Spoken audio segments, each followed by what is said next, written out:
사랑과 은혜가 풍성하신 하나님 아버지 감사합니다. Отец Небесный, полный любви и благодати, мы благодарим Тебя. 저희를 구속하시고 교회 가운데 참여케 하심을 감사합니다. Спасибо Тебе, Господь, что Ты искупил нас и делаешь так, чтобы мы стали причастниками Церкви Твоей Божией. 일상생활 가운데에 기록된 하나님의 말씀을 늘 생각나도록 도와주시옵소서. Помоги нам, Господь, в ежедневной своей жизни, всегда, в любое время вспоминать Слово Твое Божие. 연약한 육신으로 죄와 시험에 들지 아니하도록 이 악한 세상 가운데서 저희들 보호하여 주시옵소서. Храни нас, Господь, в этом честивом злом мире, потому что плоть наша немощна, как бы мы ни пали в искушение и соблазн. 주님이 새롭게 저희에게 허락하신 올 한 해도 오직 주님의 영광을 위하여 주님의 뜻을 이루는 삶을 살아가도록 인도하시고 필요한 은혜로 Ты дал 채워주시옵소서. нам, Господь, Новый год в этот год встретить и жить. Поэтому просим Тебя, Господь, чтобы мы в этом году мы жили всегда по воле Твоей Божией, могли в жизни своей прославить Тебя. Веди 주일에 нас. 저희들 한 자리에 모아주셔서 감사합니다. Благодарим, что в этот воскресный день собрал нас в одном месте здесь. 오늘도 저희의 마음을 열어주시고 필요한 말씀을 마음에 새기도록 역사하여 주시옵소서. Также сегодня, Господь, открывай сердца, чтобы вот нужные, необходимые слова из проповеди отложились в наших сердцах. 흩어진 교회 가운데에도 함께 하셔서 그들에게도 필요한 말씀으로 채워주시옵소서. Также, Господь, пребывай с церквями, расположенными в разных местах, укрепляй их и подкрепляй их также Словом Твоим Божиим. 오늘 이 시간 주 성령께서 온전히 주장하여 И 주시옵소서. просим, чтобы в этот час Духом Святым Ты полностью руководил нами. 우리를 구속하시고 부활하신 주 예수 그리스도의 이름으로 기도드립니다. И во имя искупившего нас и воскресшего нашего Господа Иисуса Христа возносим эту молитву. Аминь. 예, 성경 찾겠습니다. Откроем Библию. 다니엘서 9장입니다. Это книга пророка Даниила, глава 9, страница 873. 다니엘서 9장 1절부터 3절까지입니다. Будем читать книгу пророка Даниила, глава 9, с 1 по 3 стихи. 다니엘서 9장 1절부터 3절까지입니다. 9 глава, с 1 по 3 стихи. Читаем все вместе. В первый год Дария, сына Ассуирова, из рода Медийского, который поставлен был царем над царством Халдейским, в первый год царствования его я, Даниил, сообразил по книгам число лет, о котором было слово Господне к Иеремии, пророку, что 70 лет исполнится над опустошением Иерусалима. И обратил я лицо мое Господу Богу с молитвою и молением в посте и в ретище и пепле. 적지 않은 그리스도인들이 한 해를 시작하면서 올 한 해는 하나님 앞에서 어떻게 살 것인가 생각합니다. Вот немало количество христиан, да, которые, встречая Новый год, они все же задумываются, вот как прожить в этом году перед Господом. 그래서 하는 행동 중에 하나는 표대가 되는, 목표가 되는 말씀을 선택하는 거예요. И вот в связи с этим, что они делают, они выбирают слово какое-то, да, которое становится целью их жизни в этом году. 그래서 올 한 해는 어떻게 살 것인가 합당한 말씀들을 아는 말씀들 중에서 붙잡는 것이 유익합니다. Потому что полезно, вот как я в этом году буду жить, и за какое слово буду держаться, слово, соответствующее моей жизни. 저도 매년 하지는 않지만은 Я тоже не каждый год, но 그 시기에 합당한 제게 필요한 표대의 말씀을 늘 붙잡고 있습니다. Но в особое время, да, вот в свое время я всегда выбираю какое-то слово и держусь всегда за это слово и живу. 한국어 SNS에 제 사진과 그 다음에 그 말씀을 이렇게 기록해 뒀습니다. И вот на корейском, на своих социальных сетях, я, значит, там моя фотография и слово соответствующее там есть из Библии. 그래서 누구든지 제게 연락을 하려면은 보게 되겠지요. И кто хочет со мной связаться, он увидит это, какие слова там. 그러니까 저하고의 약속일 뿐만 아니라 다른 사람들과의 약속이기도 합니다. 주 안에서. И это на самом деле не только обещание мое с Богом, да, перед Богом, но также и перед другими людьми, Господе Иисусе. 그래서 저는 몇 년 동안 시편 59편 6절 말씀을 붙들고 있습니다. Вот долгое время я держусь за за слова из книги Псалмов, это 59 Псалом 59, 편 6 стих. 주를 경외하는 자들에게 깃발을 주시고 진리를 위하여 달게 휘날리게 하셨나이다 이런 말씀입니다. Что боящимся Господа Господь дает флаг свой, чтобы они, этот флаг, чтобы развивался. Ну, примерно так. 예, 하여튼 그 말씀을 지금 몇 년째 붙잡고 지내고 있습니다. Вот несколько лет я держусь за эти слова и живу, проживаю. 그래서 여러분들에게도 조금 권하고 싶어요. Поэтому хотел бы и вам посоветовать. 적어도 내가 그리스도인으로서 이 세상을 살아갈 때 어떤 표대가 되는 어떤 말씀들을 조금 정해두고 그 말씀을 이루어가면서 하루하루를 산다면 유익할 겁니다. Я думаю, будет полезно для вас, да, вот, чтобы вы тоже в начале года выбрали какое-то слово такое целевое, который стих какой, да, и жили, исполняя вот это слово. Это будет для вас полезно. 똑같은 의미에서 새해 첫 설교로 다니엘서를 선택했습니다. И в этом смысле я как первую проповедь в этом году выбрал проповедь на основе книги Даниила. 2025년을 살아가는 혹은 21세기를 살아가는 우리에게 어떤 성경이 가장 유익할까? Я вот подумал, какое же слово из Библии будет самое полезное для людей, которые проживают в 25 году, либо в 21 веке. 모든 성경이 유익하지요, 당연히. Естественно, вся книга Библии, она очень полезна для всех. 근데 목사로서 모스크바 교회의 목사로서 올 한 해 제가 여러분들에게 추천하고 권면드리는 성경은 다니엘서입니다. Но именно в этом году, вот как раз первое воскресенье, я бы хотел посоветовать вам, да, вот всем порекомендовать эту книгу пророка Даниила.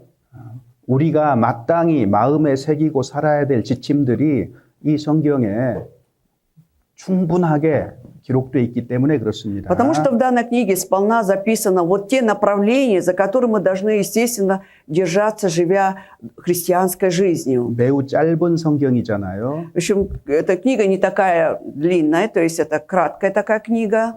저는 틈만 나면은 이 다니엘 성경을 올 한 해 동안 부지런히 읽을 겁니다. И я обещаю, что в этом году, как будет время, я буду обязательно эту книгу перечитывать.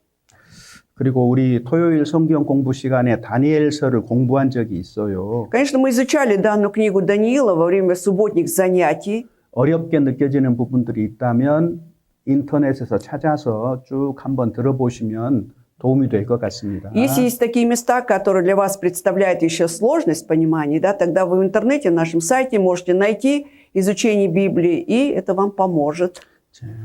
오늘은 다니엘서 9장을 함께 생각해 보려고 합니다. Давайте сегодня поразмышляем вместе над 9 главой Даниила. 전반부에는 다니엘이 이스라엘을 위해서 중보 기도하는 내용이 나와 있습니다. Итак, в первой части, первой половине, там содержание связано с тем, как Даниил, он молится, да, это ходатайственная молитва Даниила за израильский народ. 그 다음에 후반부에는 하나님께서 기도의 응답으로 이스라엘의 미래를 보여주셨는데 И во второй части показывается, как Господь услышал молитву Даниила, и в качестве ответа он показывает будущее Израиля. 앞으로 이 세상이 이스라엘을 중심으로 이 세상에 어떤 일들이 빚어질 것인가? Вот как в будущем, да, что будет происходить с Израилем? Как будут разворачиваться события? 교회 안에서 유명한 70일의 애언을 기도의 응답으로 주신 거예요. И мы знаем, что вот в церкви все знают, да, как это вот пророчество насчет 70 седьмин, это был ответ Бога на молитву Даниила. 교회 안에 많은 사람들이 70일이라는 말은 많이 들어봤을 거예요. Наверняка вы много слышали, будучи в других церквях, вот этот термин вы слышали, да, 70 седьмин. 그런데 이 70일의 애언이 우리에게 나타나게 된 배경들에 조금 주목을 해볼 필요가 있습니다. Но давайте сегодня больше обратим внимание, вот каким образом вот это было пророчество насчет 70 седьмин, когда это пророчество состоялось. 자, 여기 우리가 읽었던 본문 말씀에 그 내용이 나와 있어요. Вот, как мы прочитали в основном тексте, там содержание есть как раз. 자, 다니엘이 성경 서책으로 말미암아서 하나님의 뜻을 알게 됐잖아요. Что Даниил узнал о воле Божией, он сообразил это по книгам. 이것이 기도를 하게 된 원인이 된 겁니다. И вот по этой причине он стал молиться. 거기 2절에 И во 보면은 втором стихе 다니엘이 서책으로 말미암아 여호와의 말씀이 선지자 에레미야가 임하여 고하신 그 연수를 깨닫게 되었다 Что 그랬죠. Даниил сообразил по книгам число лет, о котором было слово Господне к Иеремии пророку.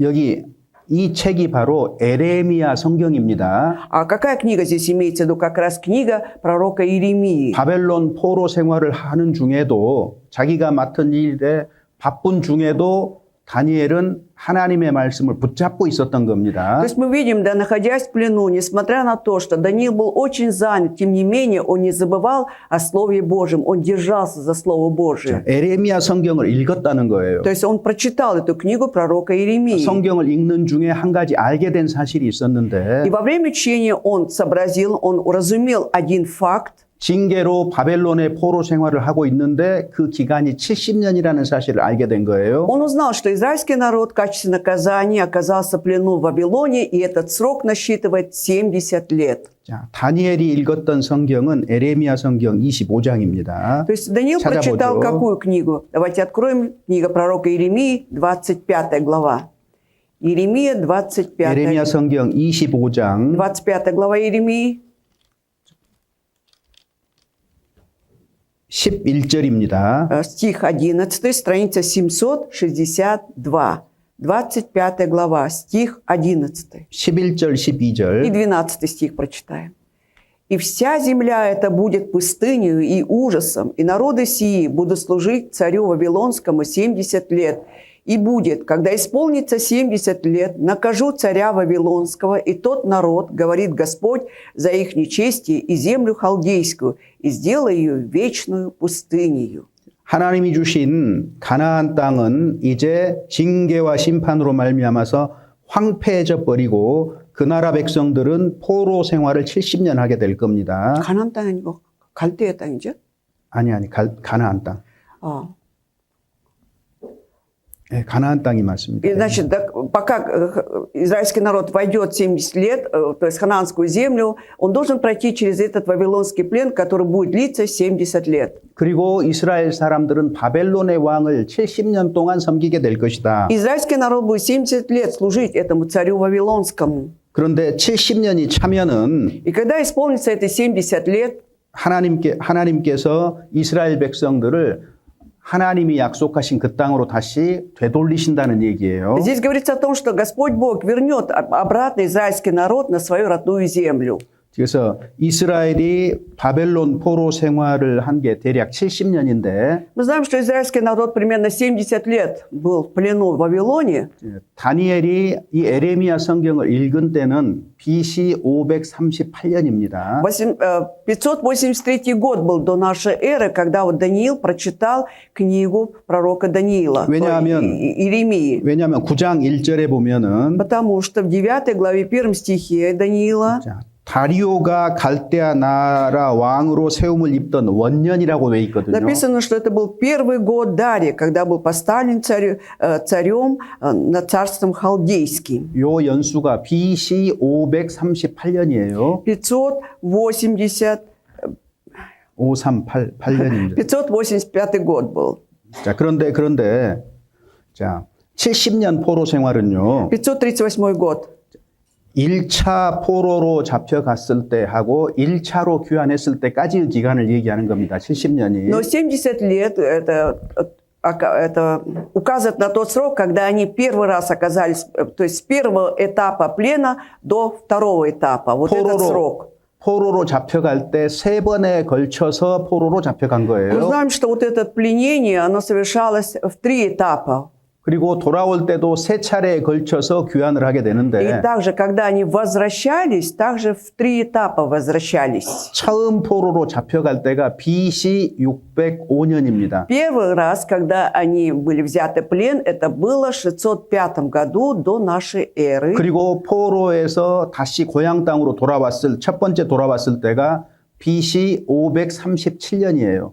Но когда первый раз они уже возвращались, это было в 537 году до нашей эры. 그래서 70년이라고 얘기를 하는 И поэтому 겁니다. охватывается период 70 자, лет. 그런데 눈여겨볼 것은 Но на что вы должны обратить внимание? 537년에 처음으로 돌아왔는데 Первый этап возвращения был в 537 году. 1년이 채 되기 전 537년이 되기 1년 직전에 Но за год до этого, 538년에 получается, в 538 году до нашей эры, 하나님의 애언의 모습이 정확하게 드러난 거예요. вот это пророчество Божие четко исполнилось. 혼동하지 Но 마세요. давайте здесь не путать. 우리가 사는 AD는 1년, 2년, 3년 이렇게 갑니다. Потому что наша эра насчитывается, да, идет прогрессируя. А первый год, второй, третий год. 그런데 Но BC는 반대로 Но 가요. когда мы говорим до нашей эры, там отчет идет назад. 그래서 Да, BC поэтому- 538년이 먼저고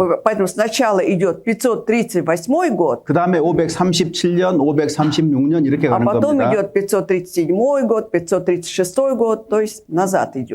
그러니까 назад 1년이 이 애언이 실제로 이루어지기 1년 전에 1년이 채 되기도 전에 Поэтому еще 못 미치는 기간에 애언의 모습이 정확하게 드러난 거예요. 다니엘을 통해서. до исполнения, да, вот это пророчество, Даниил четко увидел это. 그러니까 포로에서 고향 땅으로 돌아가려면 앞으로 1년이 남지 않은 겁니다. То есть от плена возвратиться, чтобы на свою родину, не оставалось меньше года, получается. 성경에 여러 애언들이 있는데 В Библии есть разные пророчества. 애언이 성취될 즈음에 정확하게 그 애언의 모습이 드러나는 걸 우리가 발견할 수 И 있습니다. мы что обнаружим? Да, когда вот должно исполниться пророчество, мы же видим все явные признаки вот этого исполнения. 고향으로 돌아가기 1년 전에 비로소 70년 포로 기간이 드러났고 돌아갈 시기가 정확하게 드러난 거예요. За год до возвращения из плена домой все уже явно были признаки, и четко, когда исполнилось 70 лет, они стали возвращаться. 그런데 다니엘은 이 사실을 어떻게 Но 알았느냐? как же Даниил узнал об этом факте? 서책으로 말미암아서 То 즉 есть 성경을 읽다가 Книгам, то есть читая Писание, он это 하나님의 뜻을 понял. 발견했지요. Он обнаружил волю Божью, 그래서 기도하는 마음이 들었어요. и поэтому возникло желание молиться. 그래서 기도했다는 내용이 기록이 돼 있고 응답을 받았다는 내용이 기록이 돼 И 있는 поэтому здесь 겁니다. написано о том, как он искренне молился и как получил ответ. 제가 다니엘서를 추천하는 이유는 Почему я рекомендую вам читать Даниила? 이 다니엘의 행동을 눈여겨보라는 거예요. То, чтобы мы обратили внимание на дела, поступки Даниила. 그리고 다니엘을 통해서 하신 하나님의 애언의 말씀들이 어떻게 이루어지고 있는지 눈여겨보라는 То есть, 얘기입니다. чтобы внимательно прочитали, вот как Божье пророчество, да, через Даниила исполнились. 그리고 주님의 뜻을 따라 사는 사람에게 주어질 영광이 무엇인가도 기록을 하고 있거든요. И тоже написано о том, какая же слава будет дана людям, которые живут по воле Божией. 많은 사람을 옳은 대로 돌아오게 하는 자는 궁창의 별과 같이 영원토록 비치리라. А что навечно будут светить, как светило на небе, те, которые обращают людей к Богу. 성경부터 시작해서 영광까지 다 얘기를 하고 있는 거예요. То есть, начиная от Библии, да, до славы, там все 그리고 рассказывается. 세상 끝까지의 역사까지도 다 들어 И 있습니다. также включается, вот что будет до конца истории этого мира. 자, 다니엘 성경에 소개된 다니엘은 어떤 사람입니까? Каким же представлен Даниил в Библии? 포로로 잡혀왔어요. 포로로. Во-первых, его взяли в плен. 자, 그래서 바벨론 왕궁에서 바벨론의 교육을 받은 И 거예요. вот в Вавилонском царстве он получает вавилонское образование там. 어린 나이에 온 общем-то, 겁니다. В юношеском возрасте он попадает туда. 자, 다니엘서 1장 보시면 Давайте откроем первую главу Даниила, 1장 8절에 в 8 стихе. Страница 861, 8 стих. «Даниил положил в сердце своем не скверняться яствами со стола царского и вином, какое пьет царь, и потому просил начальника евнухов о том, чтобы не скверняться ему». 다니엘은 10대 때인데 이게 지금 Ну, где-то за 10 лет было Даниилу. 자, 하나님을 믿는 가정에서 태어나서 하나님 신앙을 배웠습니다. Во-первых, он родился в семье верующих в Бога людей, да и получил такой, имел веру в Бога. 그런데 유능한 청년 몇 사람과 함께 바벨론으로 먼저 포로로 잡혀온 거예요. Но его и также его других друзей, которые отличались, были, в общем-то, замечательными людьми, их сначала взяли в плен в Вавилон. 자, 포로 생활도 힘든데 다니엘 신앙의 첫 번째 위험이 뭐죠?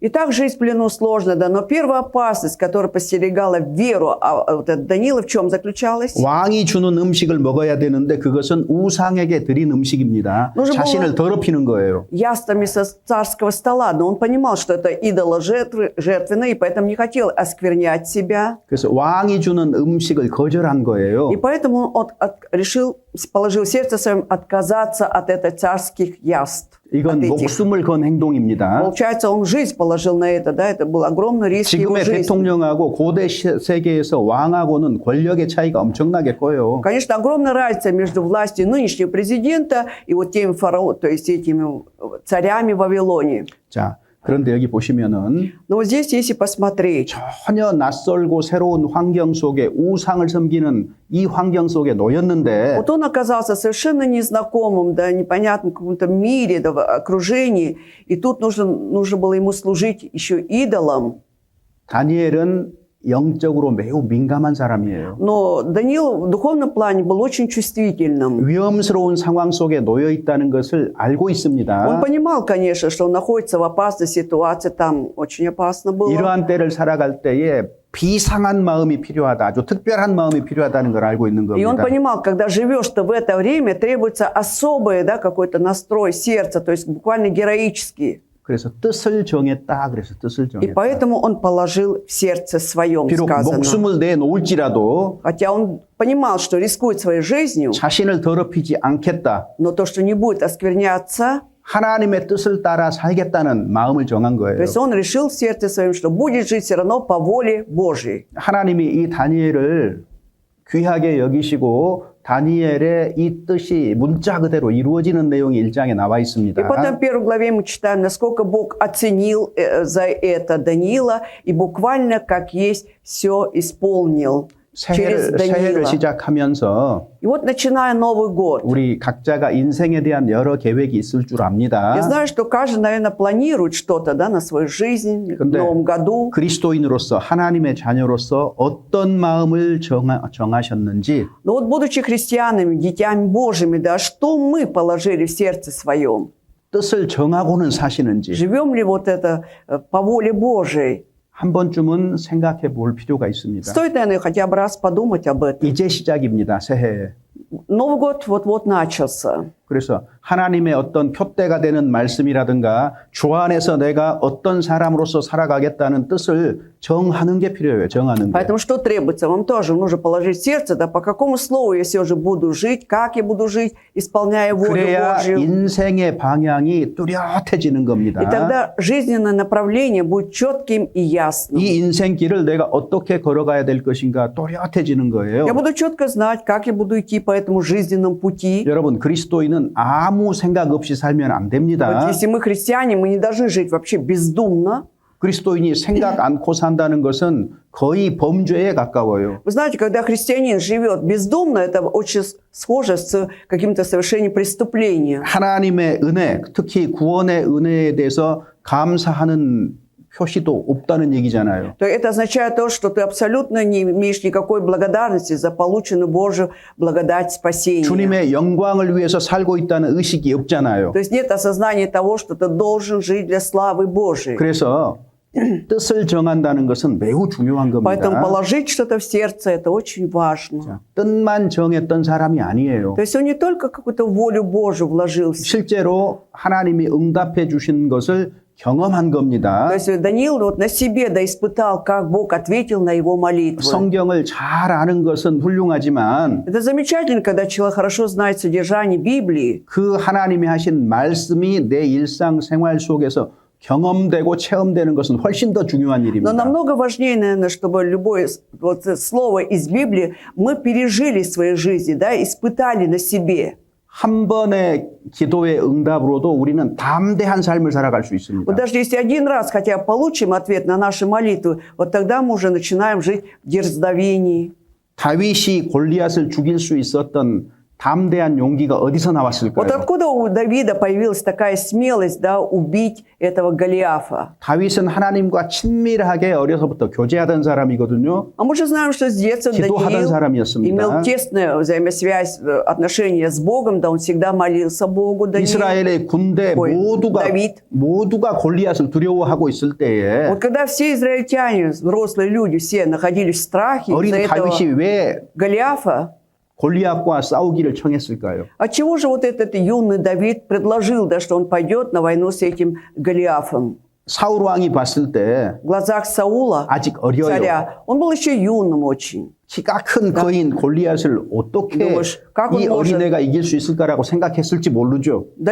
Саул, конечно, подумал, как это юный Давид может победить вот этого великана Голиафа. 그런데 다윗이 하는 말을 Ну, 들어보세요. давайте послушаем, что же Давид ответил. 내가 Сказал, 들에서 양을 칠 때에 «Вот когда я пас овец на поле, 사자와 곰이 내 양을 물어가려고 할 때에 вот когда нападали вот эти на стадо львы и медведи, 내가 목자의 막대기로 끝까지 그 사자의 입에서 내 양들을 건져냈다 그래요. он говорит, что с помощью вот этого пастушьего посоха, да, он прямо до конца сражался с этими животными и вызволял овец из их пасти. 하나님의 도우심을 입은 거예요. То есть означает, что Бог помогал ему. 어린 다윗이 어떻게 사자와 싸워서 이길 수 Иначе 있겠습니까? как бы этот маленький вот этот Давид мог бы сражаться с этими львами и 경험이 побеждать? 있었던 거예요. 경험. Значит, уже был, он наработал опыт, Давид, 자, 그러니까 골리앗이 어떻게 보이는 и 거예요? поэтому Голиаф в его глазах каким представал? 하나님을 힘입고 있으니까 Ну, поскольку у него была Божья помощь у 능히 Давида, 하나님의 도우심으로 이길 수 있다고 생각한 거예요. то есть он считал, что с помощью Божьей помощи он сможет победить этого Голиафа. 그것을 증명하는 게 И вот что это доказывает? 물맷돌 5개를 고르고 когда 양을 치는 막대기를 들고 на갔잖아요. Когда с помощью 5, вот, он взял вот эти 5 камешек, да, с речки, потом взял пастуший посох и пошел на 자, войну. 물맷돌을 힘껏 돌려서 던졌을 И 때에 когда он силой пустил вот это в сторону Голиафа, вот эти камешки, 골리앗의 이마에 и 박혔잖아요. один камень попал прямо в лоб Голиафа. 가능한 일입니까? Ну как вы думаете, это вообще возможно? 제가 어른인데 Если я, допустим, взрослый, 있는 힘껏 물맷돌을 돌려도 даже если со всей силы буду это вращать этим камешком и бросать, 다른 사람의 이마를 맞힐 수는 있는데 может быть, я бы и попал бы в лоб другого человека этим камнем. 근데 돌이 박히게 하지는 못해요. Но этот камень бы не оказался прям глубоко во лбу человека. Так 그런데 ведь? 다윗이 물맷돌을 던졌을 때 골리앗의 이마에 박혔다 Но 그랬잖아요. сказано, что когда Давид бросил туда камень, он прям попал в лоб этого Голиафа. 소년이 던졌는데 Вот получается, мальчик кинул, 그 돌을 누가 운전했어요? но на самом деле кто управлял этим камнем? 다윗이 믿는 하나님이 그 돌멩이를 운전한 거예요. То есть именно Бог как раз правил этим камнем, Бог, в которого веровал Давид. 강력한 힘으로 골리앗 이마에 И с 박힌 огромной 겁니다. силой этот камень врезался в лоб Голиафа. 재미있는 이야기로 그칠까 봐서 Но как бы, чтобы это не закончилось просто интересным рассказом, 하나님이 증거를 Бог 남기셨습니다. оставил даже доказательства, 엘라 что 골짜기에서 на долине Эллы 거인의 두개골이 발견이 вот 됐는데 нашли вот этот череп какого-то великана, 자, 거기 이 돌멩이가 콱 박혀 있는 и 거예요. там оказался камень, так и остался во лбу его. 실제로 있었던 사건입니다. Значит, это был действительно реальный факт, событие реальное. 보지는 못했는데 제가 사진은 가지고 있습니다. Вот я не видел, да, сам, но фотографии у меня есть. 기회가 된다면 나중에 По 보여드릴게요. возможности я потом покажу вам эту фотографию. 다윗이 그런 사람이었어요. Вот Давид был таким человеком. 경험이 있었던 겁니다. Значит, был опыт наработан у 우리도 него. 마찬가지예요. То же самое и мы. 뜻을 정하고 하루하루 살아가는 데에 Вот мы тоже положим что-то в сердце, да, и будем ежедневно проживать. 내가 하나님께 기도한 것이 현실로 이루어진 경험이 있다면 Если то, что я молился, и действительно это все притворялось в настоящее время, притворяется, 인생 중에 담대하게 살아갈 수 있는 겁니다. то есть у меня есть такой уже жизненный опыт, тогда я смело могу жить в этом 진리의 мире. 말씀을 담대하게 선포할 수 있는 있는 Я 거예요. могу смело вот провозглашать слово истины. 다윗에게는 익숙한 물맷돌 5개가 Вот у 있었습니다. Давида были очень хорошо знакомы всего 5 камешек. 오늘도 우리가 성경 암송했지요. Вот сегодня мы заучивали стихи наизусть. 여러분 익숙하게 암송하고 경험된 말씀이 몇 개나 А 있습니까? сколько у вас таких стихов осталось в вашей памяти, которые до боли знакомы вам, и вы можете просто выдать их? 우리는 돌멩이를 던져서 싸우진 않아요. Мы-то не воюем сейчас с помощью этих камешек, 그런데 но 우리가 암송하고 묵상하고 표대로 삼는 경험된 그 말씀을 가지고 우리는 기록되었으되 하고 싸우는 거잖아요. мы можем смело сражаться с этим словом, которое для нас было целью, которое мы пережили в своей жизни, уже опыт есть на этих словах. Поэтому смело можем проповедовать с помощью этих слов. 나에게는 몇 개의 물맷돌이 있을까? Поэтому сколько же камешек есть у меня сейчас? 여러분 전도할 때도 Вы знаете, когда мы благовествуем кому-то, 자기 생각 부지런히 얘기해봤자 힘 없어요. толку не будет, если вы будете свои мысли только выдавать силою, да? 물맷돌을 던져야 되는 То 거예요. есть нужно 물맷돌. бросать все же эти камешки. 기록되었으되 Говорить, как написано. 하나님이 말씀하셨는데 Вот Господь Бог так сказал, 인생은 허무하다, 짧다. что жизнь это суета, она такая короткая. 거듭나지 않으면 결단코 하나님 나라에 들어오지 못한다고 말씀하셨다. Сказано тут, что кто не родится свыше, не войдет в Царство Божие. 담대하게 То 얘기해야 есть 돼요. можем смело, мы должны смело об этом говорить. 사람의 지혜는 어리석은 것이다. Все равно человеческая мудрость, она неразумная. 결코 인생이 무엇인지 모른다. В итоге человек так и не знает, что такое жизнь. 얼마든지 담대하게 얘기할 수 있잖아요. Даже сколько угодно можем смело об этом говорить. 왜 우리가 하나님을 찾느냐? Почему мы должны искать Бога? 오늘 암송하셨잖아요. Вот сегодня как раз заучили наизусть. 사람에게는 영원을 사모하는 마음을 주셨기 때문에 사람들은 짧은 시간을 살고 죽지만 영원히 오래 살고 싶은 마음이 올라오잖아요.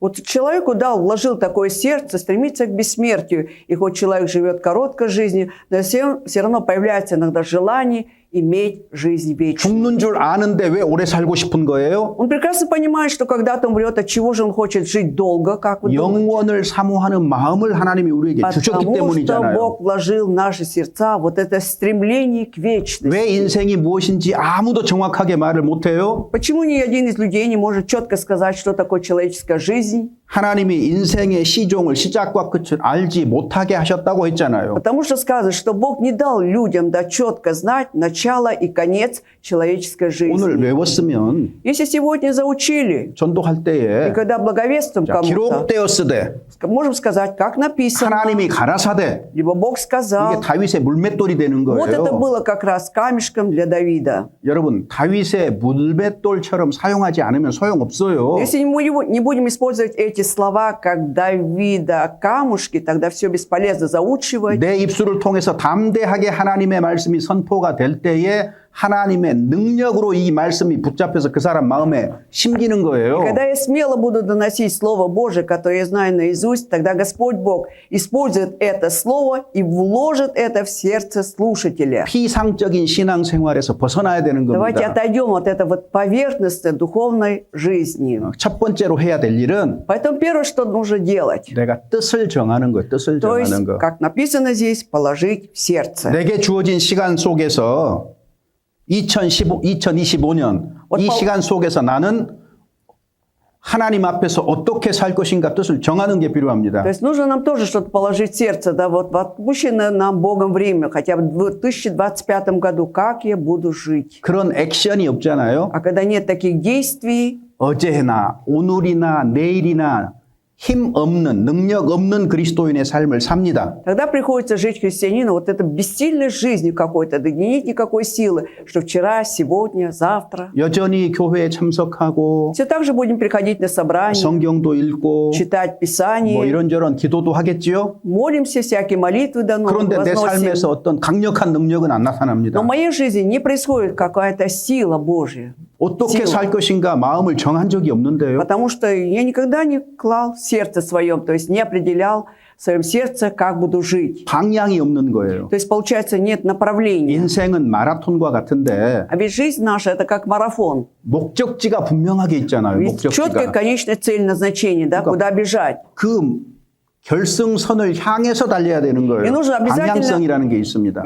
перейти вот эту финишную черту, чтобы добраться до конечной цели. Да? 그리스도인에게는 방향성도 있고 중심성도 있는 겁니다. Поэтому у христиан есть и направление, и есть центр, к чему нужно стремиться. 우리는 어디로 달려가고 А 있습니까? вот мы, куда мы бежим? 우리는 무엇을 중심으로 돌아가고 있습니까? Что у нас в центре есть, что вертится вокруг нас? 지구가 태양을 중심으로 도는 것처럼 Вот как Земля вертится вокруг Солнца, 그리스도인은 하나님을 중심으로 돌아가고 있는 거예요. христиане должны вертеться или двигаться, где в центре есть Бог. 자, 그래서 다니엘은 Поэтому Даниил 서책으로 성경으로 말미암아서 하나님의 뜻을 딱 알게 되니까 именно по книгам, да, по Писанию знал волю Божью. 하나님의 이 뜻이 이루어지기를 기도하는 마음이 올라왔던 И 거예요. поэтому, естественно, возникло желание, да, молиться, чтобы воля Божья свершилась. 요한일서 5장 Давайте 14절 откроем.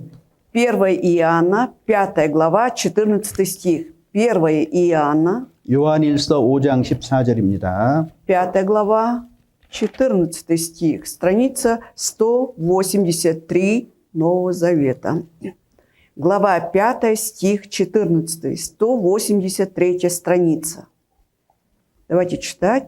«И вот какое дерзновение мы имеем к Нему, что когда просим чего по воле Его, Он слушает нас». 하나님을 향해서 우리는 담대한 것을 가지고 있다 У 그랬어요. нас есть дерзновение к Богу. 하나님이 우리 기도를 들으신다는 거죠. Это означает, что Бог услышит нашу 자, молитву. 근데 내가 말하는 대로 들어주시는 것이 Но 아닙니다. это не значит, что Он будет слушать вот потому, как я буду Ему говорить. 어떻게 기도해야 들어주십니까? Как мы должны молиться, чтобы Бог услышал молитву?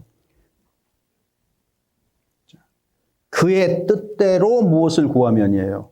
Чего бы мы ни просили, получаем именно по воле Его. 사람들이 기도에 대해서 많이 오해하는데 Почему-то люди часто заблуждаются насчет 자기가 원하는 거 молитвы. 막 열심히 기도하면 하나님이 들어주실 걸로 생각을 Они 해요. думают так, что Бог услышит только тогда, когда я буду усердно высказывать свои желания Ему. 성경적인 의미에서 그건 기도가 아닙니다. Но с библейской точки зрения это не молитва. 그거는 기도의 형식을 가지고 있을 뿐이에요. Единственное, что он просто вот поддерживает форму молитвы и все. 그러나 기도는 아니에요. Но это не молитва. 하나님이 받으시는 기도가 아니다 그 Вот такую 말이에요. молитву Бог не принимает. 그의 뜻대로 Написано по воле 이게 Его. 중요해요. Это 그의 очень важно. 뜻대로 구한다는 거죠. То есть просим чего по воле Его. 그러기 위해서 최고의 방법이 뭐냐? Для этого лучший способ какой? 하나님의 말씀을 가까이 하는 Это 거예요. приближать к себе Слово Божье. 성경을 부지런히 읽는 사람은 То есть человек, который усердно читает Библию, 성령으로 말미암아서 기도하고자 하는 마음이 올라오게 돼 и 있어요. благодаря Духу Святого, да,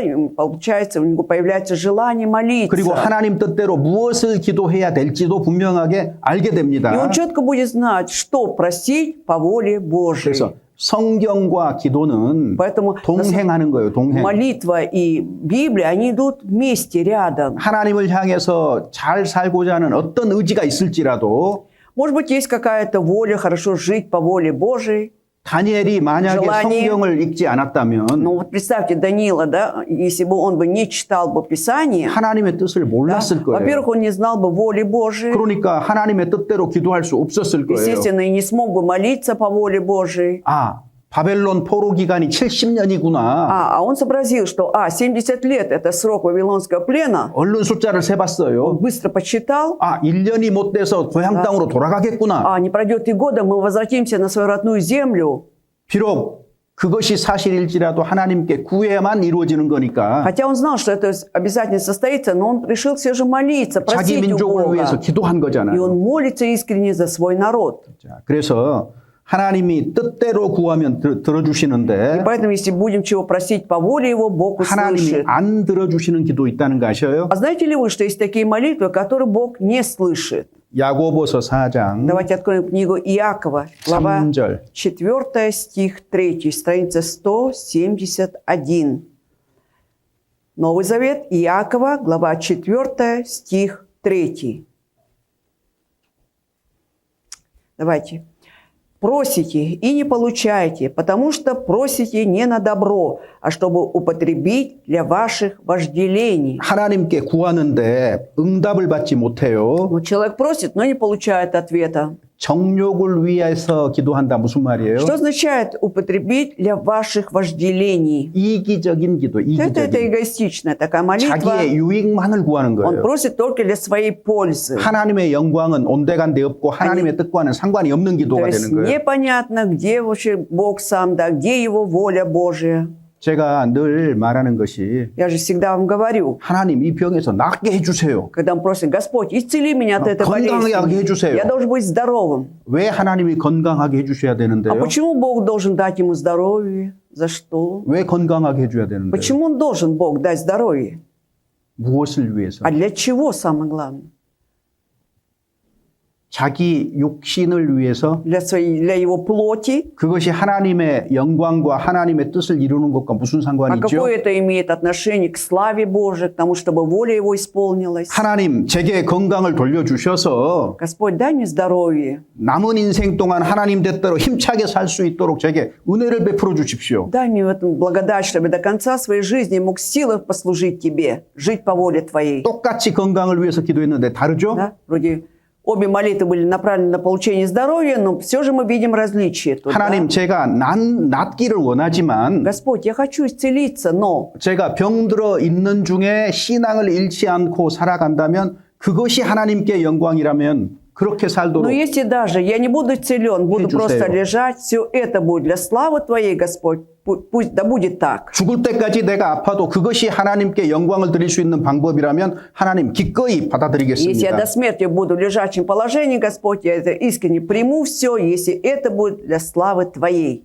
물론 어려움이 있으면 여러분 중에 낫기를 원합니다. Конечно, когда нам трудно, мы все желаем, желаем исцелиться, 근데 나는 но я... 무엇 때문에 기도하는가를 좀 생각해 보자 그 То 말이에요. есть 무엇 때문에? давайте все же подумаем, для чего мы так просим у Господа дать 사람들이 исцеление? 많이 잘못 생각하는 게요. Как часто многие люди неправильно думают. 무언가 상황이 나아지면은 하나님의 은혜를 베풀어 줬다고 Они 생각을 해요. думают так, что если ситуация улучшится, тогда вот точно Бог дал тебе благодать. 아닙니다. Но нет ведь.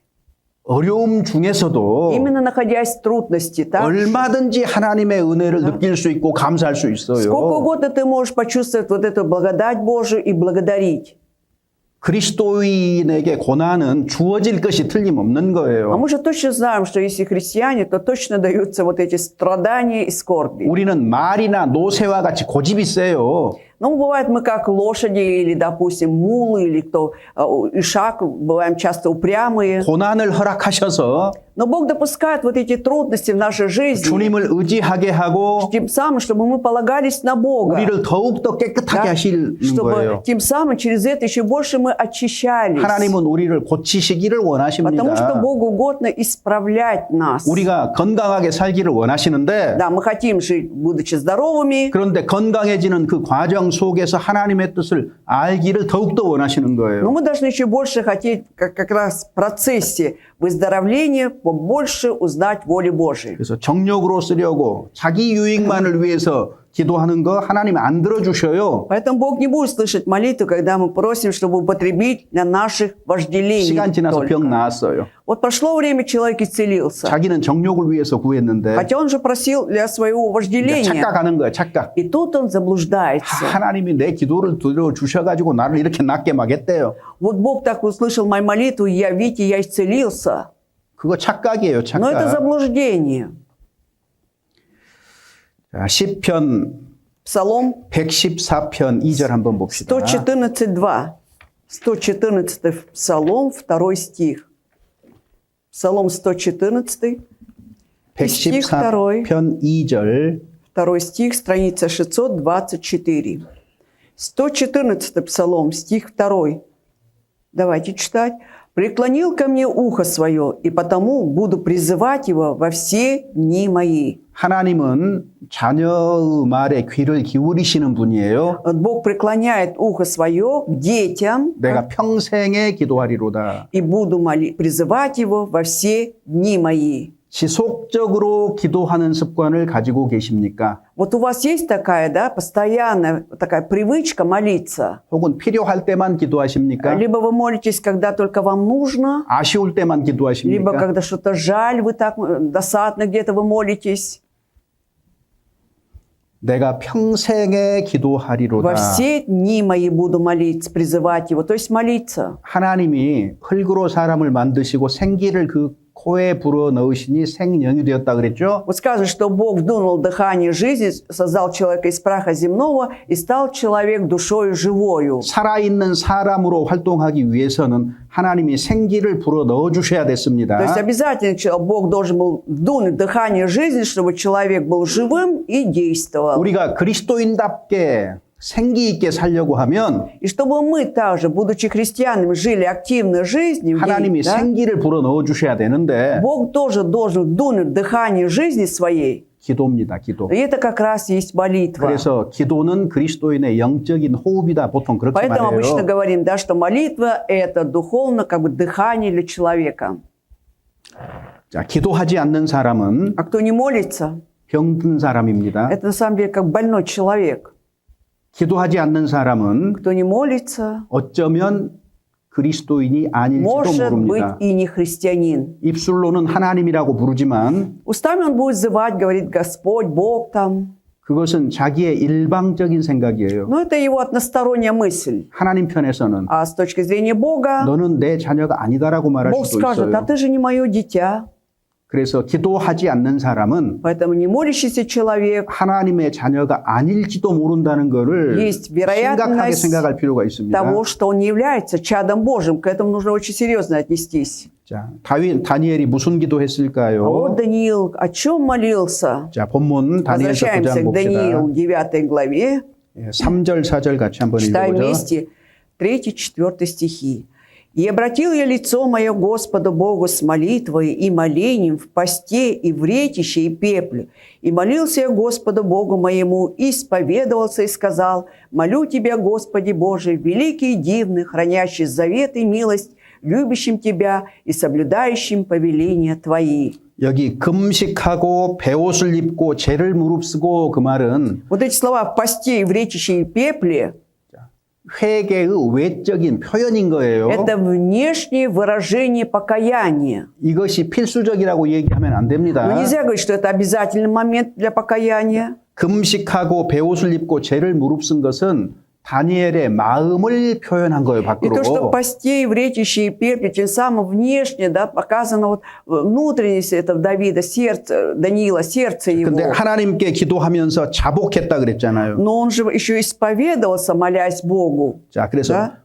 죄의 Исповедовался. 자복이 먼저입니다. 죄의 Поэтому 자복. вначале нужно исповедоваться в грехе. 내가 Это 금식하며 내 하나님께 자복하여 말하기를 что вот молился, исповедовался и сказал, 이스라엘로 돌아가기 전에 чтобы до возвращения в Израиль 먼저 하나님께 불순종한 것에 대해서 회개가 필요하다는 걸 얘기하고 있는 Он 거예요. говорит о том, что израильскому народу прежде всего требуется покаяться за свое непослушание Богу. 평소에는 베옷을 입고 죄를 뿌리고 기도하지 않았어요. Вот обыденные же дни же он же не постился, не был во вретище и в пепле. 일상의 옷을 입고 기도했던 То 거예요. есть он молился, будучи одетым в обычную 근데 одежду. 이날은 Но только в этот день, 아주 심각한 거예요, 지금. это серьезный момент был у него. 그래서 베옷도 입었고 죄를 뒤집어 Поэтому 쓰고 и в посте был, и в ретище, и в пепле. 하나님께 죄를 고백합니다. Он 자복합니다. исповедуется в своем грехе перед Богом. 그러면서 하나님이 누구신가를 먼저 И 얘기하잖아요. прежде всего он указывает, кем является Бог. 크시고 두려워할 주 하나님이라고 Что это 그랬습니다. Божий великий и дивный написано. 하나님은 사람이 아니십니다. 사람과는 근본적으로 달라요. Бог в основе своей отличается от человека. Это не человек. 하나님은 크시고 Это Бог великий. Он 사람이 마땅히 두려워해야 될 자다 그 말이에요. и дивный, да, который вот любой человек должен бояться Бога. 그 하나님이 누구에게 인자를 베푸십니까? И кому он, да, оказывает милость? Кому? 여기 주를 사랑하고 написано. 주의 계명을 지키는 자들에게 은혜를 베푸십니다. Хранящим завет Его и милость, вот любящим Его Он дает эту милость. 그리고 하나님이 어떻게 일해 오셨는가도 밝히고 있어요. И также Он показывает, как Бог работал с народом. 하나님은 언약을 약속을 지키시고 Бог соблюдает свой завет. 인자를 베푸시는 분이라는 걸 정확하게 알고 И четко 있잖아요. мы узнаем, что Он действительно тот, который оказывает милость свою. 하나님이 약속을 반드시 지키는 신실한 분이시다라는 것을 알고 있습니다. То есть Даниил знал, что Бог это верно, да, который непременно исполняет свой завет обещания. 언제든지 회개하고 돌이키면 다 받아주시는 인자의 하나님이시다는 것을 알고 있는 겁니다. То есть он знал, что если человек покается и обратится к Богу, то Бог обязательно проявит свою милость, 죄를 고백하고 исповедуясь в своем грехе. 하나님이 어떠한 분이신가 하나님의 성품을 Исповедуясь 얘기하는 в грехе, 거예요. он тут показывает качество Божие, да, вот кем является Бог. 하나님이 이러한 분이시니까 Вот видите, Бог такой. 나의 문제, 우리의 문제도 그 성품대로 그 약속대로 처리해 주십시오 그 말이에요. И это означает, что вот мои проблемы, проблема моего народа, как ты обещал, по своей милости, Господь, реши наши проблемы. 하나님이 나를 이뻐하시니까 나를 사랑하시니까 이거 들어주세요 그 말 아니에요 전혀. Это же не значит совершенно, да, что Господь, ты же любишь меня, поэтому услышь мои молитвы. Нет. 성경에 계시된 하나님은 Бог, явленный в Библии, 말씀하신 약속을 신실하게 지키시는 분이다 그 말이에요. это тот, который говорит, и тот, который предан, да, в общем, искренне и добросовестно исполняет свои обещания. 비록 범죄하고 불순종하고 반역했을지라도 И хоть и народ согрешил, был непослушание, шел против Бога, 하나님께 돌이키면 но если бы они обратились к Богу, 언제든지 받아주신다는 약속을 하셨어요. Бог обещал, что всегда Он примет этот народ. 하나님이 이렇게 약속하셨잖아요. Ведь Бог, ты же так обещал. 합당치 않은 저라도 И даже если я недостойный 제 тебя, 죄를 자백하고 제 소원을 하나님께 강구합니다 이 말이에요. я исповедуюсь в своих грехах, да, в своих грехах и обращаюсь к тебе со своими просьбами. Вот что значит. 구체적인 죄를 고백을 하는데 구체적인 죄. То есть здесь идет исповедь в конкретных грехах, согрешениях. 하나님 제가 죄를 지었습니다. Например, я могу сказать, да, Господь, я согрешил, 용서해 주세요. прости меня. 애매하잖아요. Как-то туманно, да? 무슨 죄를 지었는데요? Какие грехи я согрешил? 아니 아들이 잘못을 했어요. Если ребенок плохо поступил, 아버지 지갑에서 돈을 훔쳤어요. украл деньги с кошелька отца, 근데 но 아버지한테 그래요. отцу он говорит, 아버지 제가 잘못했어요. папа, я неправильно поступил, 용서해 주세요. прости меня, 그래도 제가 아들이잖아요. я же твой сын. 애매하잖아요. Ну, как-то не так, не ясно, не четко. 어떻게 고백해야 돼요? А нужно на самом деле как 아버지하고 관계를 признаться. 회복하려면 Чтобы восстановить отношения с отцом, 내가 이런저런 이유로 돈이 필요해서 вот по такой-то причине мне нужны были деньги, 아버지 지갑에서 돈 얼마를 천루불을 и 훔쳤습니다. какую-то сумму денег, в данном случае 1000 рублей, я украл с твоего 그리고 그 돈을 кошелька. 가지고 이렇게 저렇게 И 사용했습니다. на то потратил эти деньги. 다시는 이런 일이 없도록 주의하겠습니다. И буду 용서해 теперь, 주세요. отныне больше не буду этого делать. Прости меня. 정확하게 얘기해도 То есть нужно 정확하게. четко исповедоваться, да, 그래서 признаться. 백성의 죄를 고백하고 있는 И 겁니다. поэтому Даниил, он исповедуется в грехах своего народа. 한마디로 이스라엘의 불순종과 불신앙을 고백하는 거예요. Одним словом, он исповедуется в непослушании, да, в неверии израильского народа перед Богом. 5절에 И 보면은요. в 5 стихе 5절 읽어보죠. читаем. «Согрешили мы, поступили беззаконно, действовали нечестиво, упорствовали и отступили от заповедей Твоих и от постановлений Твоих». 하나님의 계명인 율법을 떠나서 행악하고 반역했다고 То 얘기합니다. есть они говорят, что мы отошли от Твоих заповедей, от закона, да, что мы упорствовали и отступили. 그리고 6절입니다. И 6 стих. «И не слушали рабов Твоих, пророков, которые Твоим именем говорили царям нашим, и вельможам нашим, и отцам нашим, и всему народу страны». 하나님이 회개하라고 말씀하셨는데 그 권면과 경고를 또 무시했다고 고백하잖아요. Они исповедуются, что Бог просил их, да, покаяться, но они полностью проигнорировали вот это назидание Божие, вот это предупреждение Божие. 사실 불순종의 결과는 딱 한 가지예요. На самом деле результат непослушания всего один. 하나님의 말씀을 어긴 결과는 고통과 수치뿐입니다. То есть, когда ты идешь против Слова Божия, да, что результат один, это будет сам страдать и будет позор на тебе. 그래서 7절, 8절에 그 사실을 И 얘기하고 об 있는 этом 거예요. факте говорится в 7 и 8 стихах. 하나님 말씀을 어겼기 때문에 저와 우리 민족이 고통을 바벨론시아에서 70년 동안 고통을 당하고 있고 하나님의 백성이라는 이름이 있는데 그 이름이 더럽혀진 거잖아요. Что мы 부끄럽게 됐다 그 отступили 말이에요. от заповедей Твоих, да, и мы оказались теперь за непослушанием, наказанием в 70-летнем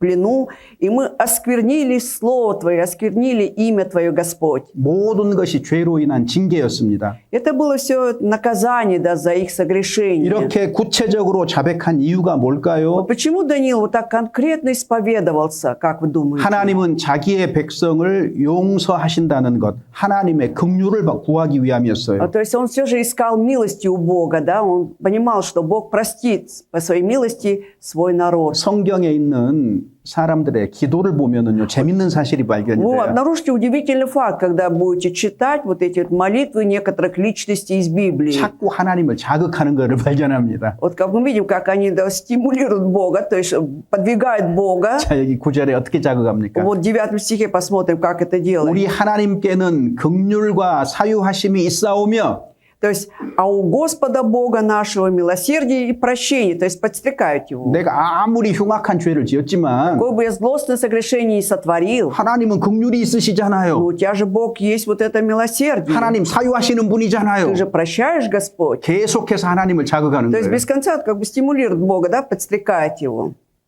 많은 기도가 그렇습니다. затрагивает Его чувства. 그래서 이게 하나님을 움직이는 А 거예요. вот тем самым можно подвигнуть Бога 왜? на 하나님이 прощение. 긍휼하신 분인데 긍휼을 안 베풀면 하나님이 아닌 거고 용서를 안 하면 하나님이 거짓말하는 것이 되는 거예요. Если Господь, у тебя есть милосердие и прощение, а если этого не сделаешь, значит, ты обманываешь нас. 죄인을 용서할 수 있는 근거가 뭐냐? Вот на основе чего можно простить грешника? 바로 하나님의 긍휼과 사유하심이라는 как 성품 раз 때문이다 그 На 말이에요. основе качеств Божьих, да, что у него есть милосердие и прощение. 긍휼하시지 않다면 Вот если бы он не был бы милосердным Богом 용서하지 и 않는다면 не прощал бы, 하나님의 말씀이 거짓말인 거예요. тогда Слово Божье оказалось бы ложью. да? 하나님을 섬겨야 될 이유가 없어져 버리는 Незачем 거예요. тогда служить Богу. 그래서 나는 사유하는 하나님이다 그랬으니까 반드시 용서해야 되는 겁니다. Если Бог сказал, что Он Бог прощающий, значит, непременно должен простить. 자, 그래서 하나님의 목소리를 안 들은 거예요. Но они не слушали гласа Бога. 10절 한번 읽어보죠. 10 стих читаем. «И не слушали гласа Господа Бога нашего, чтобы поступать по законам Его, которые Он дал нам через рабов Своих пророков». 하나님의 목소리를 듣지 않았다. Не слушали гласа Господа. 선지자들을 통해서 하나님이 말씀하셨는데 듣지 않았다는 거예요. То есть Бог говорил народу через пророков, но народ не слушал их. 특별히 율법을 듣지 않았다. Особенно не слушали законы Его. 율법은 순종과 불순종을 얘기하고 그 결과를 얘기하고 있습니다. Ведь законы говорят о послушании и непослушании. И что за этим следует? 우리가 집회 때마다 신명기 28장, 레위기 26장 찾잖아요. Вот во время семинара, да, мы всегда ищем Второзаконие 28 главу и книгу Левит 26 главу. 너희가 순종하면 이러저러한 복을 Что 주겠다. если вы будете послушны Богу, вот такие благословения 그런데 будут. 너희가 불순종하면 이러한 징계와 심판을 주겠다. А вот за непослушание вас ожидает такое наказание и суд Божий. 징계를 받고도 돌이키지 않으면 7배나 더 징치하겠다. Если, будучи наказан, все равно не раскаетесь, 7 раз тогда вас ожидает 그 наказание. 모든 말씀을 들었음에도 하나님의 말을 듣지 않았다 그 말이에요. Вот слушали все эти слова, тем не менее они не слушали гласа Божьего. 그래서 11절까지 한번 읽어보죠. Прочитаем вместе 11 стих.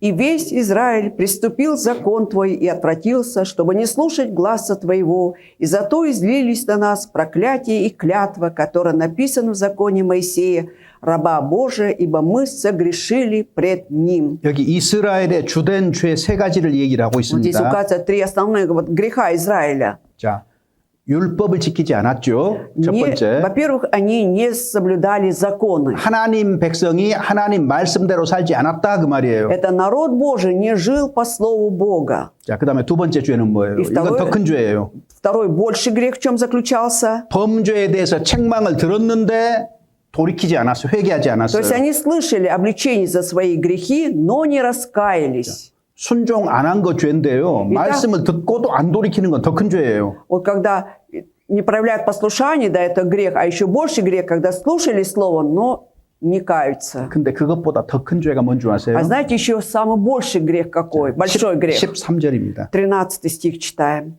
«Как написано в законе Моисея, так все это бедствие постигло нас. Но мы не умоляли Господа Бога нашего, чтобы нам обратиться от беззаконий наших и уразуметь истину Твою». 이게 제일 큰 죄예요. Вот это самый большой грех. 무슨 죄인지 Вы 발견하셨습니까? обнаружили, что это за большой грех? 말씀에 불순종해서 징계를 받았어요. Вот за непослушание слову, да, они были наказаны. 자, 그 다음에 뭘 안 했어요? А что они потом не стали делать?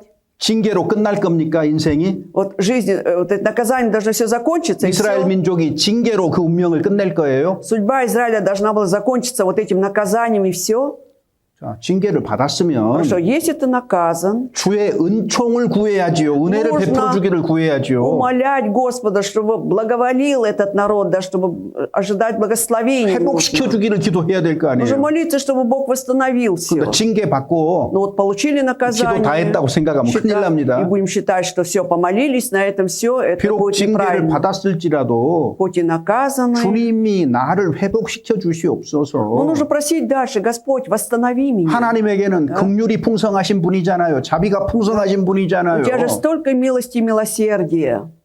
내게 또 자비를 베풀어 주세요. И мне окажи эту милость. 신앙을 회복시켜서 내 발을 굳게 세워 주세요. Укрепи ноги мои, стопы мои, чтобы у меня вера восстановилась. 자, 그래서 이스라엘은 구하지 않은 죄까지 범한 겁니다. Поэтому Израиль какой еще грех совершил, что он не просил у Господа? 그래서 사람이 죄를 지으면은요, Когда человек согрешает, 이제 하나님의 공의가 작동되기 시작해요. вот в это время начинает работать Божье правосудие. 지금 작동 중에 있어요. Вот сейчас как раз в действии это правосудие Бога. 그들이 불순종하고 우상 숭배에 떨어졌기 때문에 하나님께서 바벨론에 70년 동안 포로에서 생활할 것을 에레미야를 통해서 예언을 했고, Вот за их непослушание, за то, что пали в идолопоклонство, Господь Бог уже предупреждает их через пророчество Иеремии. 다니엘은 실제로 바벨론 포로 생활을 69년째 하고 있는 거예요. И Даниил сейчас уже 69-й год на деле находится в плену в Вавилоне. 하나님의 공의가 69년 동안 작동되고 То есть, 있었어요. получается, Божье правосудие в течение 69 лет оно было в действии. 자, 그러니까 뭘 기도해야 Поэтому 되겠습니까? о чем нужно было молиться? 16절 보세요. 16 стих давай. посмотрим. 주여 내가 구합니다. Господь, я прошу Тебя, 주의 공의를 쫓아서 주의 진노를 내게 떠나게 하옵소서. по всей правде Твоей, да, Господь, да отвратится гнев Твой. 주의 진노, 바벨론 70년 포로 생활에서 회복시켜 주십시오. 그 Это 말이에요. означает, избавь нас от этого гнева, освободи нас от этого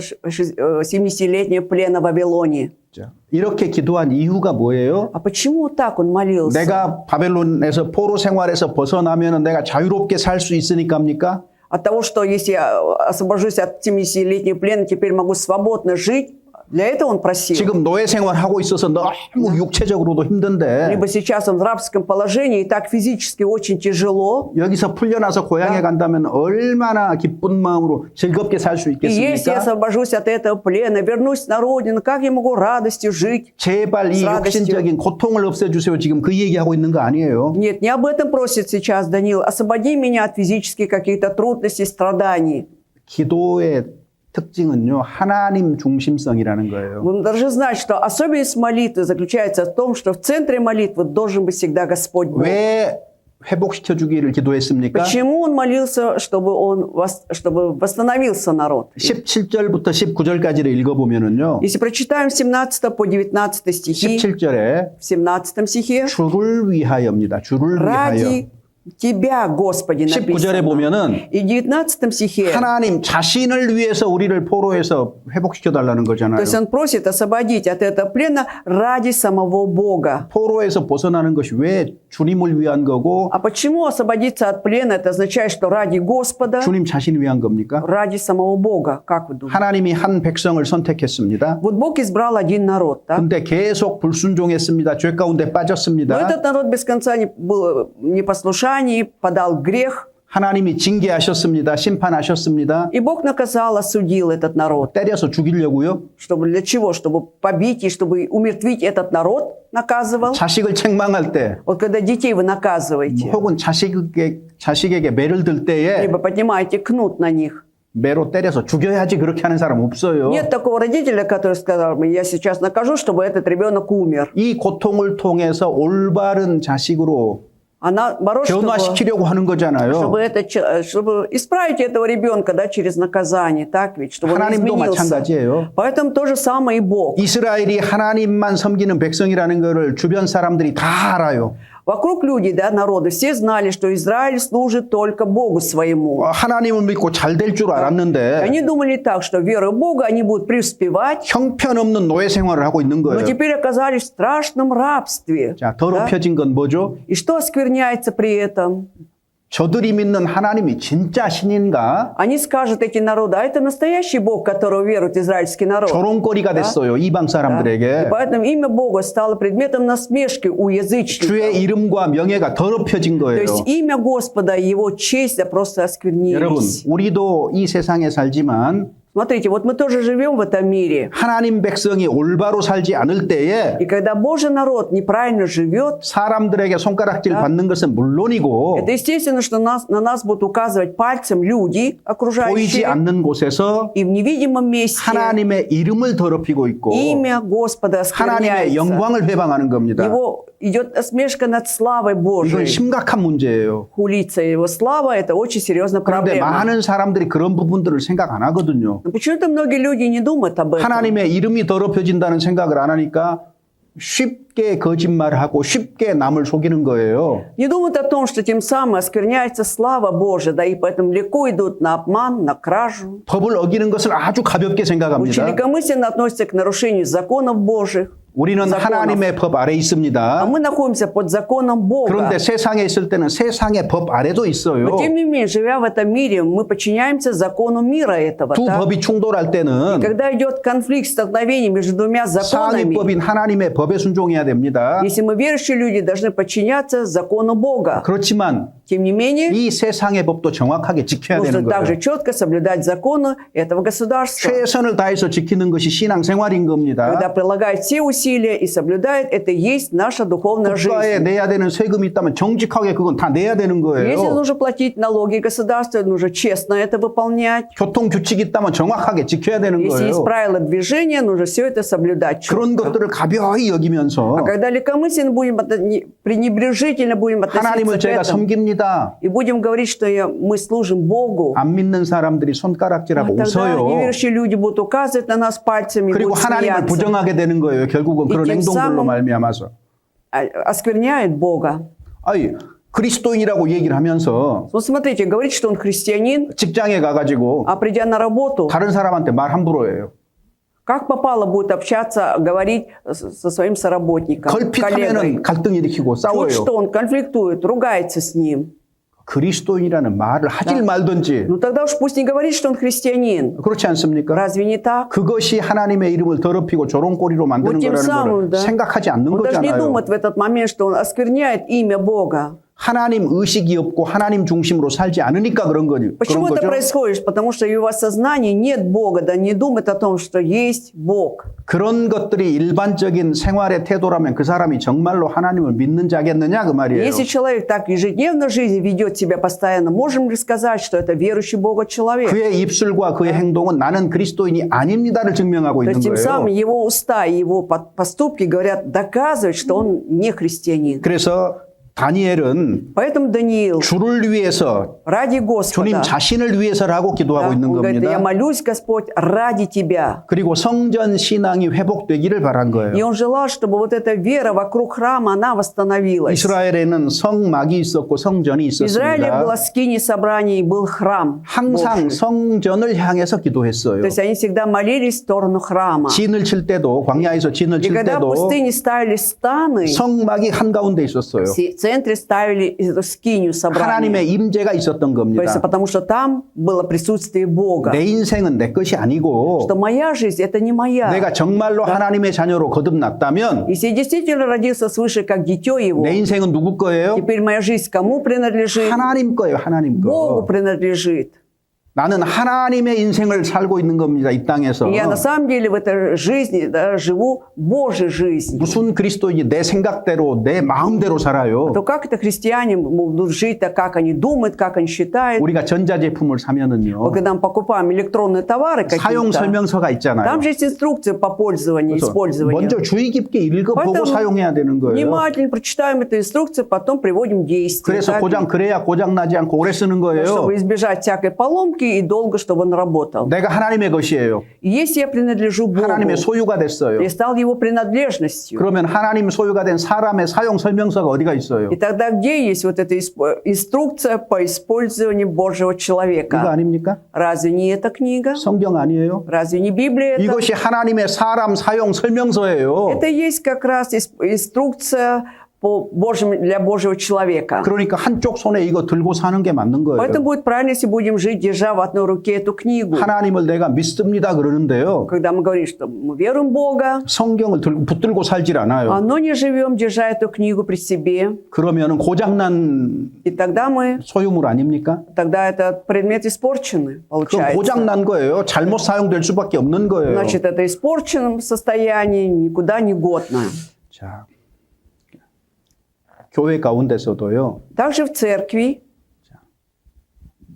그리스도인이 죄가 있어도 вот у христиан бывают грехи, 주일에 참석할 수 있어요. он в воскресенье может прийти на собрание. 죄가 있어도요.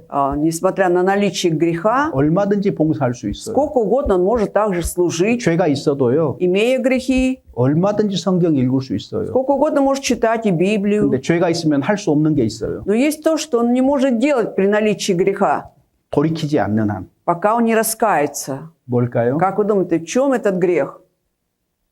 기도예요, 기도. Молиться как 기도할 раз. 수 없습니다. Он не может, не имеет права молиться.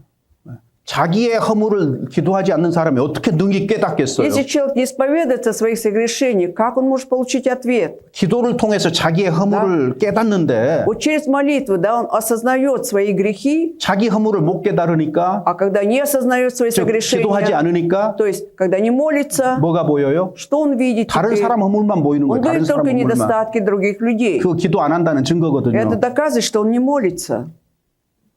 성경은 알아요. А Библию 교회 знает. 나오니까 자꾸 배우니까 성경 지식 있잖아요. Автоматически он приходит, он изучает Библию, поэтому имеет эти знания 근데 Библии. 이거 가지고 어디다가 써요? Но на что нужно использовать эти знания Библии? 남 판단하는 데 써요. На осуждение других людей, 기도하지 않으니까. поскольку не молится. 그대로 사는 것이 아니라 남 판단하는 데 쓰는 거예요, То 이거를. есть вместо того, чтобы жить по слову, да, он использует это для осуждения 이거 других. 기도 안 하는 사람 특징이에요. Это особенность людей, не молящихся. 자, 하나님은 다니엘에게 이렇게 기도하는 다니엘에게 응답해 주셨습니다. И вот такому Даниилу, который вот так молился, Бог дал ответ. 자, 큰 줄거리만 기억해 봅시다. Давайте вспомним только основные вот эти главные моменты. 다니엘은 에레미야 성경을 읽었습니다. Вот Даниил читал книгу пророка Иеремии. 하나님의 이스라엘 백성에 대한 하나님의 뜻이 무엇인지 알았어요. Он узнал волю Божию по отношению к израильскому народу. 마음을 정하고 И он 기도했습니다. положил в сердце своем и молился 기도가 Богу. 무엇이라는 설명보다는요. Чем вот объяснять, что такое молитва? 그냥 단순하게 기도하는 거예요. 기도하는 거. Просто сказать, что он молился и все. 근데 기도하고 끝내버려요. 많은 사람들이. Но многие люди помолятся и на этом все. 내가 정말로 기도를 했다면 Если я действительно помолился 그 Богу, 다음에 내가 확인해야 될 게 뭐죠? затем что я должен проверить?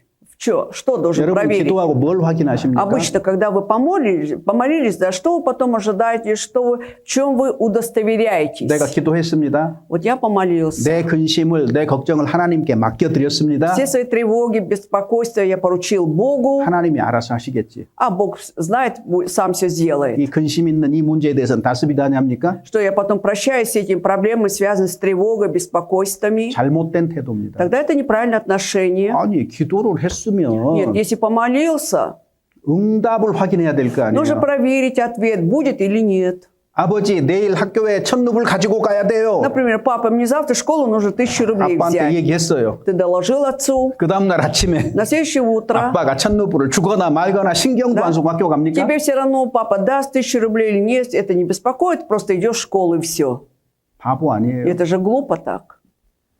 분명하게 1,000원이라는 응답을 받아야죠. Явно нужно получить 성경을 ответ в виде 1000 рублей. 그래서 9장 20절부터 27절까지 Поэтому 9 глава Даниила с 20 стиха по 27 стихи, 응답이 나오는데 здесь мы видим ответ Бога. 다니엘이 기도할 때에 Когда Даниил молился, 천사 가브리엘이 나타납니다. является муж Гавриил, да, это ангел 그 Гавриил, 하나님께서 응답하신 것을 알려주셔요. и он показывает ему, какой ответ дает Бог. 이게 71회의 예언입니다. Это, конечно, пророчество о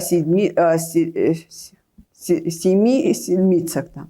다니엘서 9장 20절 О 21절입니다. 77. Давайте прочитаем 9 главу, 20절 21절. 20-21 стихи пока.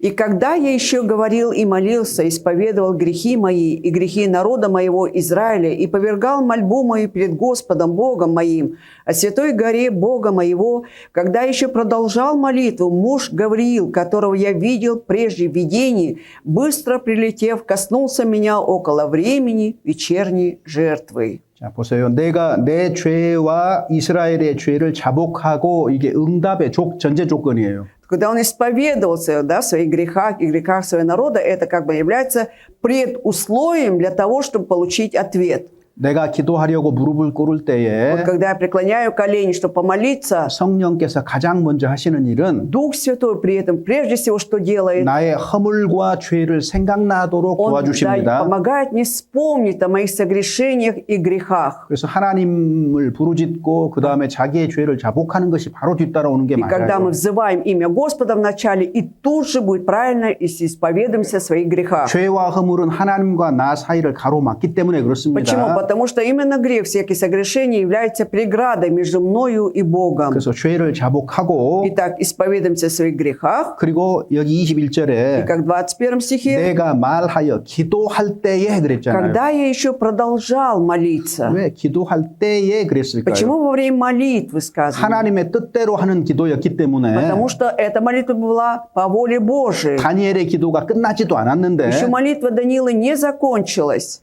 하나님이 응답하신 но 거예요. Бог уже дал ответ. 기도가 끝나지도 않았는데 То 응답하셨어요. есть получил он ответ еще до окончания 그 молитвы. 응답이 즉시 주어졌습니다. Значит, тут же дается ответ. 자, 모든 기도가 즉시 주어진다는 뜻은 아닙니다. Но здесь не значит, что все молитвы будут тут же, на все молитвы будут тут же даны ответы 기도를 Бога. 했으면 응답이 이루어지는 때까지 기다려야 Бывает, 되는 겁니다. где-то нужно ждать, когда получишь ответ на свою молитву. 근데 다니엘에게서는 Но вот в случае с Даниилом 응답이 즉시 주어진 사실을 강조를 하면서 подчеркивается тот факт, что тут же был дан ответ. 거기 이제 24절에 И 보면은 24 стихе, 24절 한번 давайте 읽어봅시다. прочитаем 24. 70 седмин определены для народа твоего и святого города твоего, чтобы покрыто было преступлений, запечатаны были грехи и заглажены беззакония, и чтобы приведена была правда вечная, и запечатаны были видение и пророк, и помазан был святой святых. 기도할 때에 지혜와 총명을 주시는 거예요. То есть во время молитвы дается мудрость, разумение. 자, 22절에 И в 22 다니엘이 стихе, 왜 왔어요? почему? 아니, 가브리엘이 왜 왔어요? Для чего пришел этот муж Гавриил?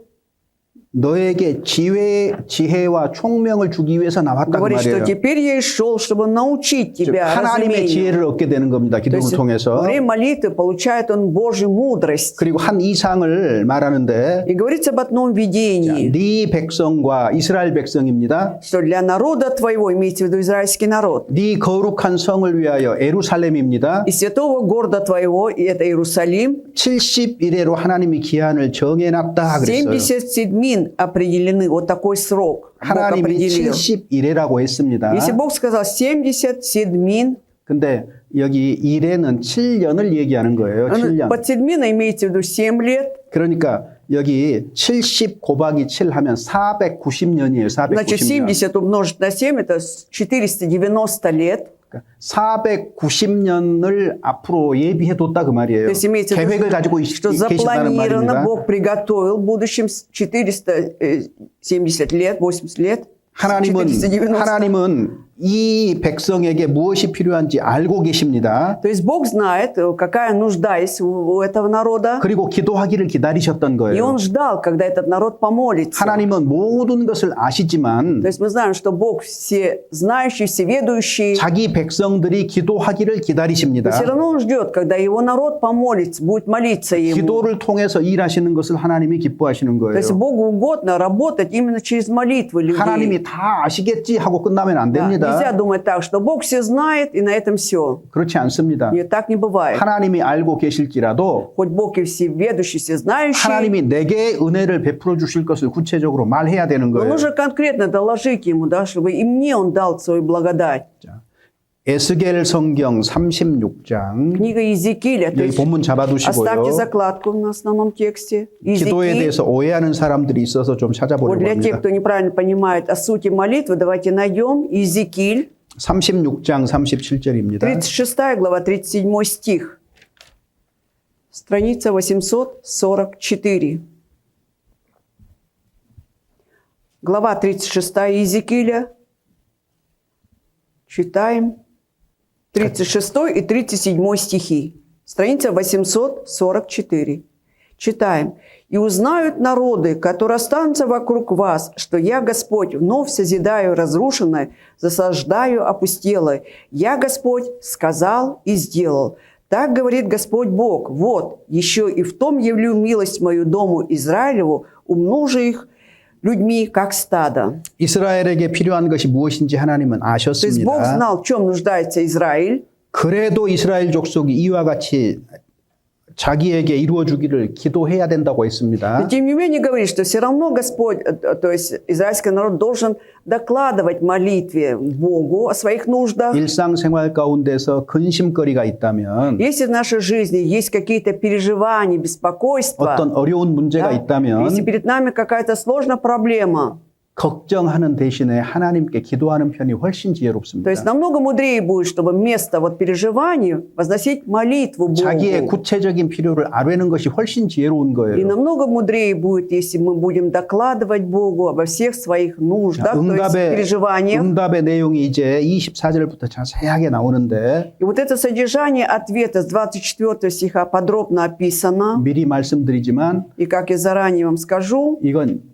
문자 그대로 역사적인 что 사실입니다. это исторический факт, буквально как есть, все это исполнилось. 다 이루어졌고 Все совершилось. 그리고 아직 한 가지 이루어지지 않은 Есть 사건을 еще 우리는 기다리고 Одно 있습니다. событие есть, которое мы еще ожидаем, оно не совершилось. 자, 바벨론 포로에서 돌아온 때부터 Со времени возвращения из Вавилонского плена 그리스도의 재림으로 하나님 나라가 완성될까지의 역사를 일직선으로 쭉 얘기하고 있는 вот 거예요. до возвращения, до второго пришествия Господа, когда откроется Царство Божие, вот как бы в прямой линии все зарассказано. 자, 거기 이제 이렇게 돼 있습니다. Смотрите, как тут написано. 본문 한번 보시죠. Открываем 9 главу Даниила. 본문에 보면은 Итак, в нашем тексте основном, 자, 24절 후반절에 보면은 во второй части 24 стиха, во второй половине, 죄악이 영원히 속죄가 되고 영원한 의가 드러난다. чтобы покрыто было преступлений, и 그리고 грехи были заглажены беззакония. 이 상과 애언이 응한다, 이루어진다 그 말이죠. 24절 아래 뒤쪽에. И чтобы запечатано, приведена была правда вечная, 그리고 지극히 거룩한 자가 기름 부음을 받으리라. и запечатаны были видение и пророк, и помазан был святой святых. 자, 지극히 거룩한 자가 기름을 부으리라. 스웨트. 기름 부음을 받으리라. Будет помазан. 자, 허물을 마치며 죄가 끝난다 그랬을 때는 1차적으로는 바벨론 포로 생활이 끝난다는 얘기예요. Когда запечатаны грехи и заглажены беззаконие, это означает, что первый этап Вавилонского плена заканчивается. 그리고 가나안 땅으로 돌아갔어요. 이스라엘로 Израильский народ 돌아갔어요. возвращается в ханаанскую землю, то есть в Израиль. 근데 지극히 거룩한 자가 기름 부음을 받는다. И помазан был, будет помазан святой святых. 지극히 거룩한 자가 А 누굽니까? кто это святой святых? 죄 없는 하나님께서 Это безгрешный Бог, 사람의 몸을 이 땅에 입고 а 오셨잖아요. пришел в человеческой плоти на эту землю. 예수 그리스도입니다. Это Иисус Христос. 예수는 이름이에요. Иисус – это имя, 그리스도는 а Христос 메시아라는 – это 말이에요. означает Мессия.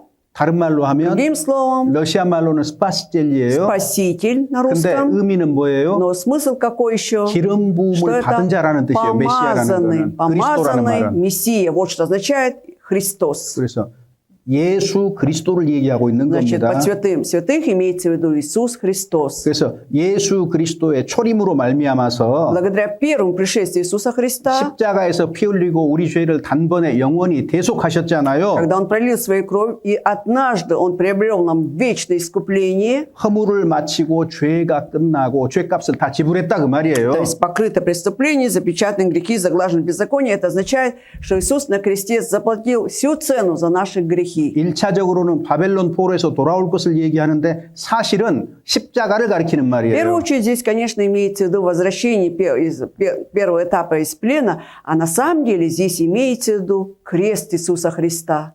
그리고 지극히 거룩한 자가 기름 부음을 받을 것이다. И будет помазан святой святых. 초림으로 속죄 사역의 결과를 얘기하셨습니다. 죄 용서입니다. То есть здесь говорится о первом результате, вот первого пришествия Иисуса Христа, это, естественно, прощение наших грехов. 그리고 예수 그리스도의 재림까지 얘기를 하고 있는 И 거예요. здесь 재림. также говорится также и о втором пришествии 이제 Иисуса. 이 예언을 구체적으로 얘기하고 있습니다. И 25절에. в 25-м уже конкретно говорится об этом пророчестве. 읽어볼까요? Давайте прочитаем. 26절까지 И 읽어보겠습니다. 26 также.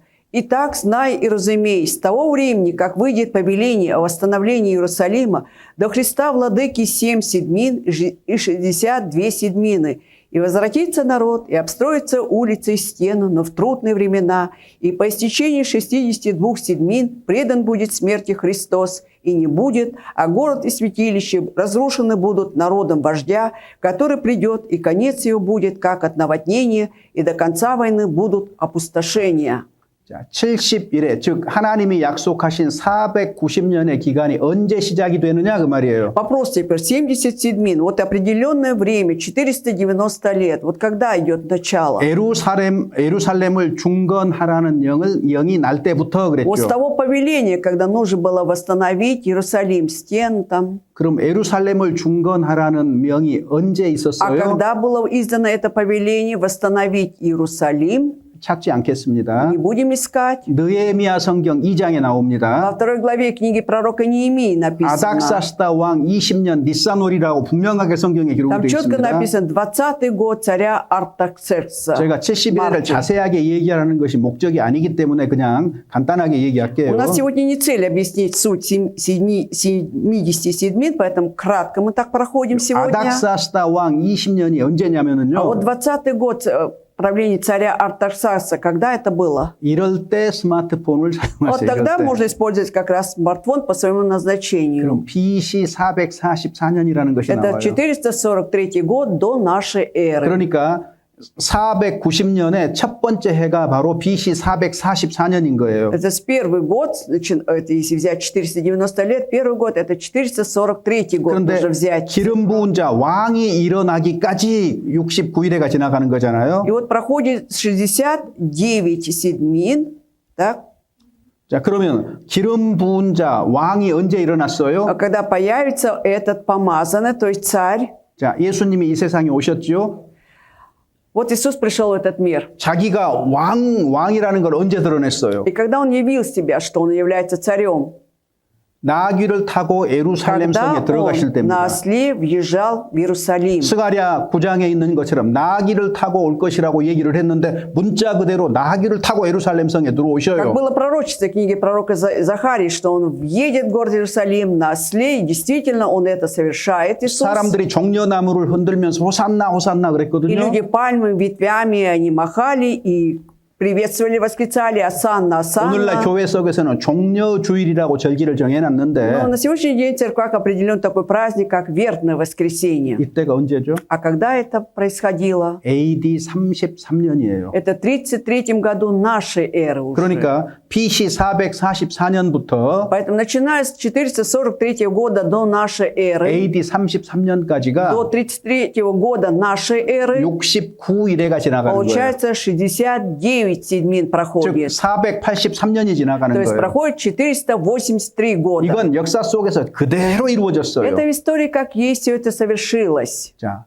1년은 А год 365일입니다. тогда был 365 дней в году. 성경의 1년은 И поэтому библейский год 360일이에요. состоял из 365 дней. 그래서 그거를 계산을 해보면 Если вот так посчитать, 444년부터 33년까지 정확하게 맞습니다. это точно, вот когда мы приводим цифры, что 443 год по 33 год нашей эры. 그러니까 483년이라는 때가 차면 예수님이 예루살렘의 왕으로 오신다 그 И 말이에요. пройдет вот это время, 483 года пройдет, исполнится время, и Иисус придет как царь в Иерусалим. 자, 근데 여기 이제 일곱 일회하고 И вот 77 седьмин, 일곱 일회를 먼저 이렇게 나눴잖아요.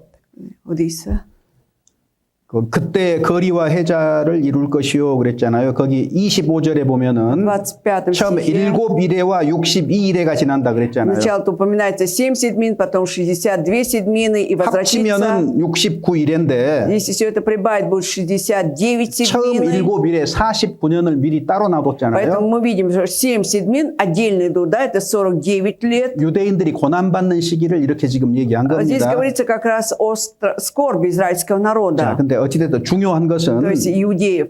Но самое главное, что тут? 자, 26절에 62일의 후에 В 26-м по истечении 62 седьмин 기름 부은 자가 끊어져 없어질 предан 것이요. будет смерти Христос. 예수 그리스도의 죽음입니다. Здесь говорится о смерти Иисуса. 현대 달력으로는 По современному календарю AD 33년 4월 3일이에요. это 3 AD 33년 4월 3일입니다. апреля 33 года нашей эры. 정확하게 예언된 그래서 насколько 그때에 четко 예수님이 십자가에서 돌아가신 거예요. Было пророчество, Иисус умирает в этот день на кресте. 자, 그러면은 어떤 일이 벌어집니까? И что тогда происходит? 장차 한 왕의 백성이 와가지고 И возвратится народ, да, то есть придет один народ, 그 성읍과 성소를 회파하려니와 потом будет опустошение города, 예수님 십자가 사건 후 40년 뒤에 십자가 사건 40년 뒤에 Через 40 лет после событий на кресте Иисуса, AD 70년에 в 70 году нашей эры, 로마의 타이터스가 예루살렘에 왔지요. под руководством вот этого полководца Тита, это войско римское вошло в Иерусалим, 예수님의 예언대로 돌 하나도 돌에 남기지 않고 다 и как Иисус 무너뜨렸죠. пророчество, камня на камне не осталось, все было разрушено, 그 일이 역사 опустошено. 속에서 벌어진 А 겁니다. это в истории как раз имело место. 그리고 성전도 다 회파해버렸죠. И весь храм был опустошен. 그것은 예수님이 미리 예언했던 거예요. Это Иисус заранее об этом говорил, 자, пророчествовал. 그때부터 И с этого 이스라엘 времени 백성은 전 세계에 뿔뿔이 весь 흩어졌습니다. израильский народ рассеялся по всему миру. 그것이 약 2000년이에요. Это было около 2000 лет 근데 происходило. 우리가 사는 시대에 И вот 20세기에 в 20 веке уже, 유대인들이 в 돌아왔습니다. современной истории, иудеи стали возвращаться на свою землю. 69일에는 이미 역사 속에서 이루어졌고 우리는 69 седьмин уже в истории совершились. 자, 근데 Но, 우리는요. но вот мы, 여기 27절에 보면은 в 27 стихе, 한 일회가 따로 구별이 돼 있는 거예요. отделяется еще одна седьмина. 엄청난 간격이 있는 То 겁니다. есть мы 지금. видим огромный промежуток между ними. 26절과 27절 사이에는 2000년 이상의 간격이 있어요. Между 26 и 27 стихом есть определенный такой огромный промежуток в течение 2000 лет. 예수님 돌아가시고 Иисус умер. 지금 2000년 이상 지나갔어요. Уже 이 прошло.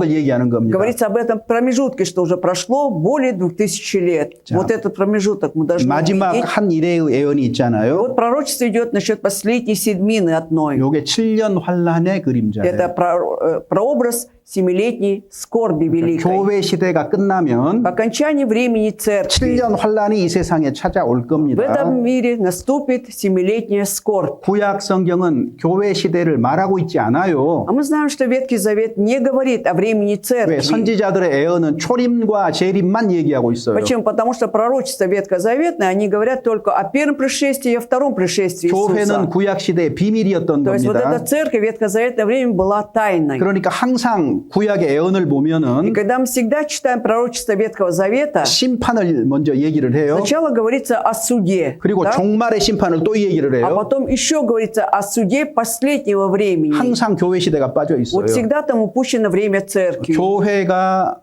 하나님의 예정된 뜻이라는 것은 어디에 나타나 있어요? А где мы узнаем, что Бог определил, было определение у Бога насчет церкви, где мы находим это? 에베소 성경에 Книге Ефесянам. 사도 바울을 통해서 Через апостола Павла узнаем. 하나님이 창세 전에 교회를 예정하셨구나라고 이렇게 돼 있어요. Там написано, что до еще создания этого мира Бог предопределил церковь 바울에 свою. 의해서 계시가 됐습니다. То есть это откровение мы находим через Павла. 구약 시대는 완전히 감춰진 거예요, 이게. А в Ветхом Завете это было полностью сокрыто. 그러니까 유대인들이 이방인 중에서도 구원받은 사람이 생길 것을 상상도 못했던 거예요. Поэтому иудеи даже не могли представить, что спасенные люди будут и среди 자, язычников. 에베소서 3장 Ефесянам, глава 3.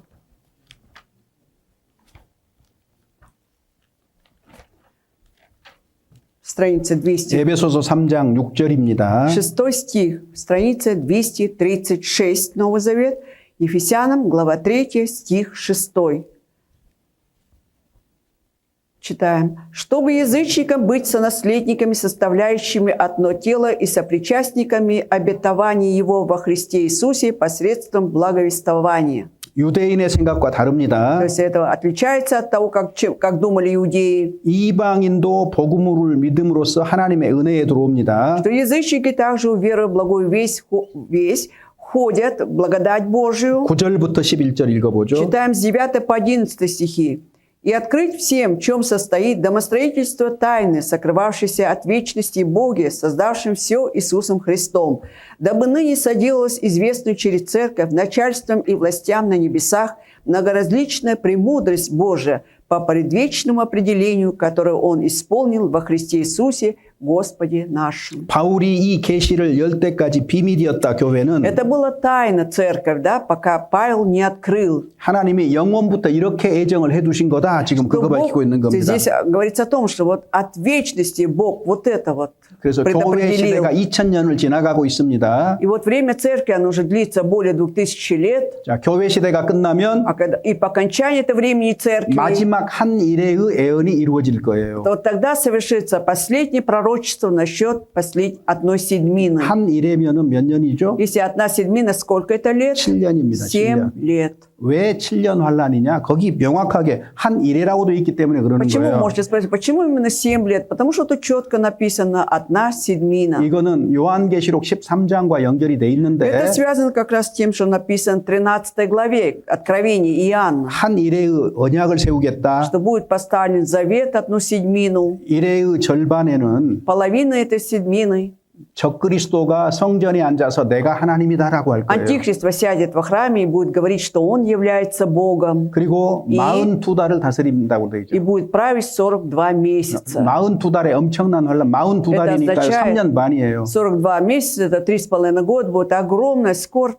그때는 제사와 애물도 Это 금지합니다. будут отменены всякие жертвы, 하나님 섬기는 거 жертвоприношения. 금지됩니다. То есть будет запрещено богослужение. 그런데 마지막에 적그리스도를 И в конце 하나님이 치심으로써 7년 환란이 끝나는 거예요. Бог поразит этого антихриста, и тем самым заканчивается 7-летняя скорбь. 그리고 이 땅에는 И на этой земле, 예수님의 재림으로 말미암아서 благодаря второму пришествию 천년 Иисуса, 왕국이 펼쳐지는 겁니다. будет тысячелетнее царство. 이 천년 왕국까지가 이 땅에서의 역사인 거예요. То есть до тысячелетнего царства, вот, включая тысячелетнее царство, это есть история нашей земли. 그리고 천년 왕국 끝에 하나님이 약속한 대로 새 하늘과 새 땅 영원한 하나님의 나라가 존재할 И в 겁니다. конце уже тысячелетнего царства, как обещал Господь Иисус, вот тогда будет уже откроется новое небо и новая земля. 성경을 부인하는 사람도 Вот даже человек, который отрицает, да, Библию, 다니엘서 애언의 정확성과 사실성에는 꼼짝 못합니다. Ничего не может сделать перед четкостью, да, изложения в книге Даниила. 그래서 이런 71회의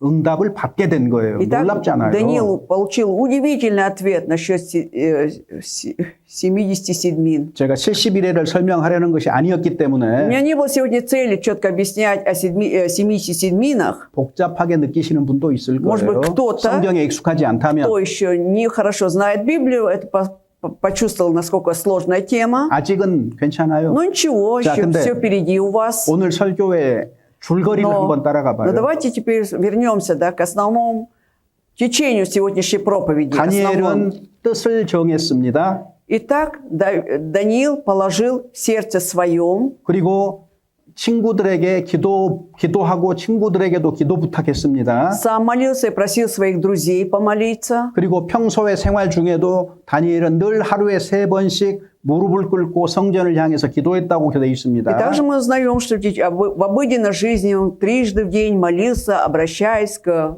сторону Иерусалима. 다니엘서 6장 6 глава Даниила. Назад идем. 다니엘서 6장 10절입니다. 10 стих. Даниил же узнав, давайте вместе читать. Даниил же узнав, что подписан такой указ, пошел в дом свой, окна же в горнице его были открыты против Иерусалима, и он 3 раза в день преклонял колени и молился своему Богу, и славословил его, как это делал он и прежде того. 여러분은 얼마나 기도하십니까? А вы насколько много молитесь? 하루에 3번씩이라고 했습니다. Здесь написано, что он 3 раза в день 자, преклонял колени. 무릎을 꿇고 Преклонял колени 하나님 앞에서 겸비한 마음으로 и молился перед Богом, как бы со славословием, да? 이것이 다니엘의 습관이었던 Вот это 거예요. вошло в привычку Даниила. 자, 이런 습관이 아주 좋지요. Замечательная такая привычка, да? 아침에 기도하고 저녁에 Когда 기도하고 утром помолишься, вечером, 낮에 왜 기도해요? а днем почему должны еще молиться? 아침에 기도하고 바쁘게 살다가 보면 내가 무엇을 기도했는지 잊어버려요. Когда 잊어버려요. утром мы же, да, помолились, потом живем занятой жизнью, и днем уже подзабываем, о чем молились утром. 그래서 기도대로 살고 있는지를 다시 Поэтому в молитве 생각하는 것이 еще раз 낮기도입니다. думаем о том, да, вот как мы живем. Действительно, я живу по утренней молитве. Вот, 그리고 вот что 저녁에 такое 기도합니다. дневная молитва и вечером 근데 молимся. 예루살렘을 향해서 Но вот он что в сторону Иерусалима. 거기 성전이 있어요. Там же храм 거기 находился в 하나님의 Иерусалиме. 임재가 있어요. Там было присутствие Бога в этом 자기를 위해서 храме. 기도하는 게 아니라 하나님의 영광을 위해서 계속해서 기도하는 거예요. Поэтому он молится не за себя, он без конца молится для славы Божией. 다니엘서 전체를 보면 다니엘이 기도의 사람이라는 것이 발견이 됩니다. Читая всю книгу Даниила, мы приходим к выводу, что Даниил есть человек молитвы. 9절에는 좀 구체적으로 나오는 9장에는 В 9 главе более конкретно, 성경을 읽다가 читая книги 하나님의 뜻을 Писания, 알고 он познал волю 그 하나님의 Божью 뜻을 위해 뜻이 이루어지기를 기도했다. и молился, чтобы эта воля совершилась. 그 응답으로 И как ответ он 성경에서 유명한 71회의 애언을 받게 되었다. получает это знаменитое пророчество о 77-ах. 그리고 И 그런 사람들에게 вот таким людям 궁창의 별과 같이 영원토록 они 비칠 수 будут 있는 написано в Писании, что они 영광을 будут 주신다는 거예요. светить, как... Давайте прочитаем 12 глава Даниила, стих 3, да? Я никак не могу выучить. «И разумные будут сиять, как светило на тверди, и обратившие многих к правде, как звезды вовеки навсегда».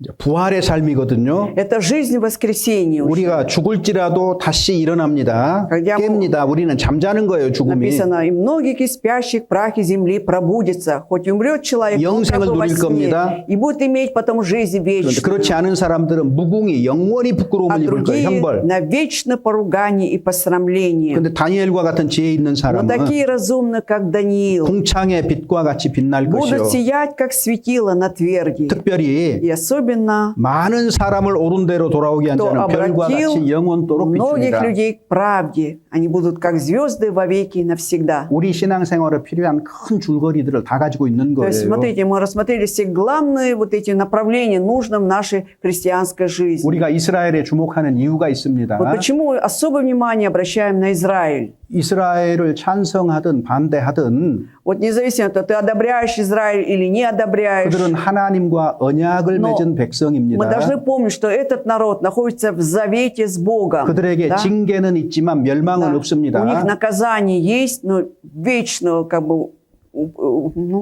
умершления не 멸망은 будет, 없어요. погибели у них не будет.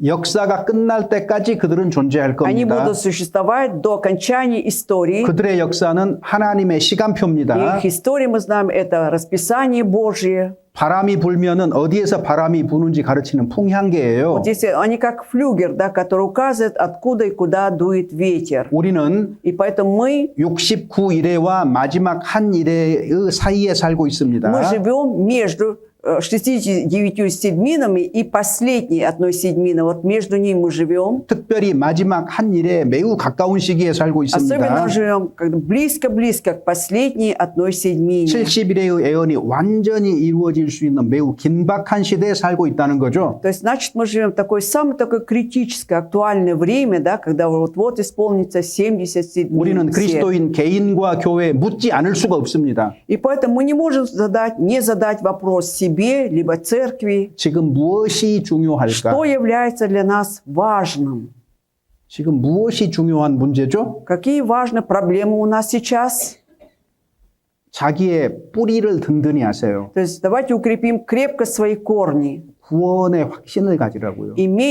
Должны иметь уверенность в своем спасении. 이것이 없으면 불안정한 Без 겁니다. этого будем жить 자, неспокойно. 그다음에 두 번째로는요. И во-вторых, 마땅히 성경을 따라서 시대를 분별해야 돼요. четко нужно определять время, да, в соответствии с Библией. Вот какое время мы сейчас 그리고 живем. 무엇이 올바른 것인가 판단해야 И 됩니다. нужно рассудить, да, что является правильным сейчас. в этой жизни. 무감각한 시대에 사는 우리는 매우 위험합니다. То есть очень опасное время мы живем. Это время сейчас бесчувственное, мир 어떤 бесчувственный. 이적을 볼지라도 И какое бы чудо мы не увидели, 모세와 선지자들에게 듣지 아니하면은 но если не буду слушать пророков, да, или Моисея, 죽은 자가 살아나는 이적을 볼지라도 даже если увидишь чудо, как мертвый восстал, воскрес, 결단코 천국에 들어가지 никогда 못합니다. ты не сможешь войти в Царство 말씀을 Небесное. 통해서 Именно через 거듭난 자만이 слово, 들어간다고 되어 Кто 있습니다. рождается свыше, войдет в Царство Небесное. 그리고 да? 다니엘처럼 하나님을 기억해야 되고 И как Даниил нужно помнить о Боге, 마음 정해야 됩니다. положить в сердце своем. 그리고 기도 성경을 통해서 기도하는 한 해가 됐으면 И 좋겠어요. хотелось бы, чтобы этот год мы через Библию посвятили году молитвы. 목사님 저는 어떻게 기도해야 될지 Вы 모르겠습니다. можете сказать, пастор, я не знаю, как мне молиться. 성경을 읽으세요. Тогда я скажу, читайте Библию, 묵상하세요. размышляйте. 성경을 읽는 가운데에 И читая Библию, 우리에게 오신 성령께서 우리에게 소원을 주십니다. Дух Святой придет к вам, да, и даст вам желание, хотение, о чем молиться. 그 소원을 위해서 기도하고 Поэтому мы должны молиться об этом 그거를 삶 желании. 속에서 실천하고 사는 것이 그리스도인이에요. И это притворяя в жизни мы живем. Вот-то такие христиане. 그래서 올 한 해는 Поэтому в этом году 깊은 마음으로 주의 말씀을 귀 기울여 담고 будем глубоко сердце, да, вкладывать слова Божии. 그 말씀에 따르는 한 해가 되었으면 И 좋겠습니다. хотелось бы, чтобы жили мы по этому слову.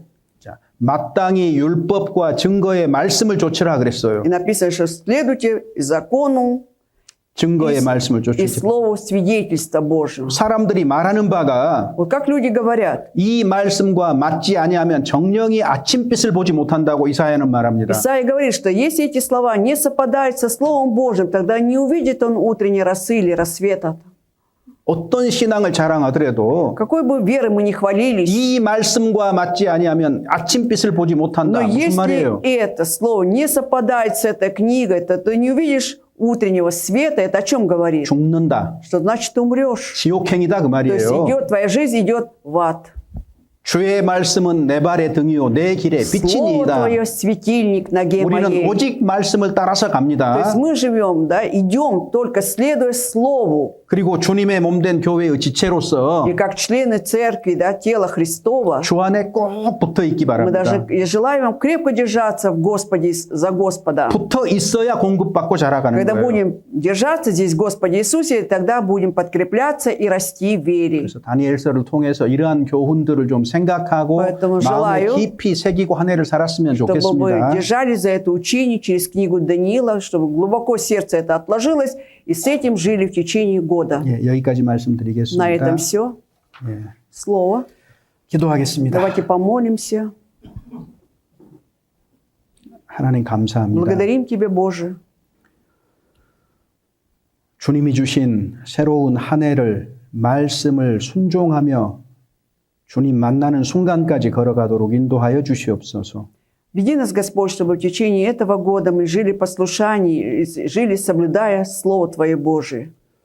소망을 인해서 끝까지 이 세상에서 견딜 수 있도록 힘 주시옵소서. Дай нам, Господь, терпение, упование, Господь, чтобы мы подкрепляли силы и жили, и шли до конца. 말씀과 기도와 교제를 통해서 저희에게 새로운 마음과 새 힘을 И 주시옵소서. через молитву, через Слово и общение, Господь, укрепи наше сердце, дай нам новую силу также. 이 작은 교회를 통해서 주님이 예비하신 모든 일들이 속히 이루어 И просим, Господь, 주시옵소서. чтобы все Твои планы насчет этой небольшой церкви, они как можно быстрее исполнились. 우리를 구속하시고 부활하신 주 예수님의 И 이름으로 во имя искупившего 기도드립니다. нас и воскресшего нашего Господа Иисуса Христа возносим эту молитву. 아멘. Аминь.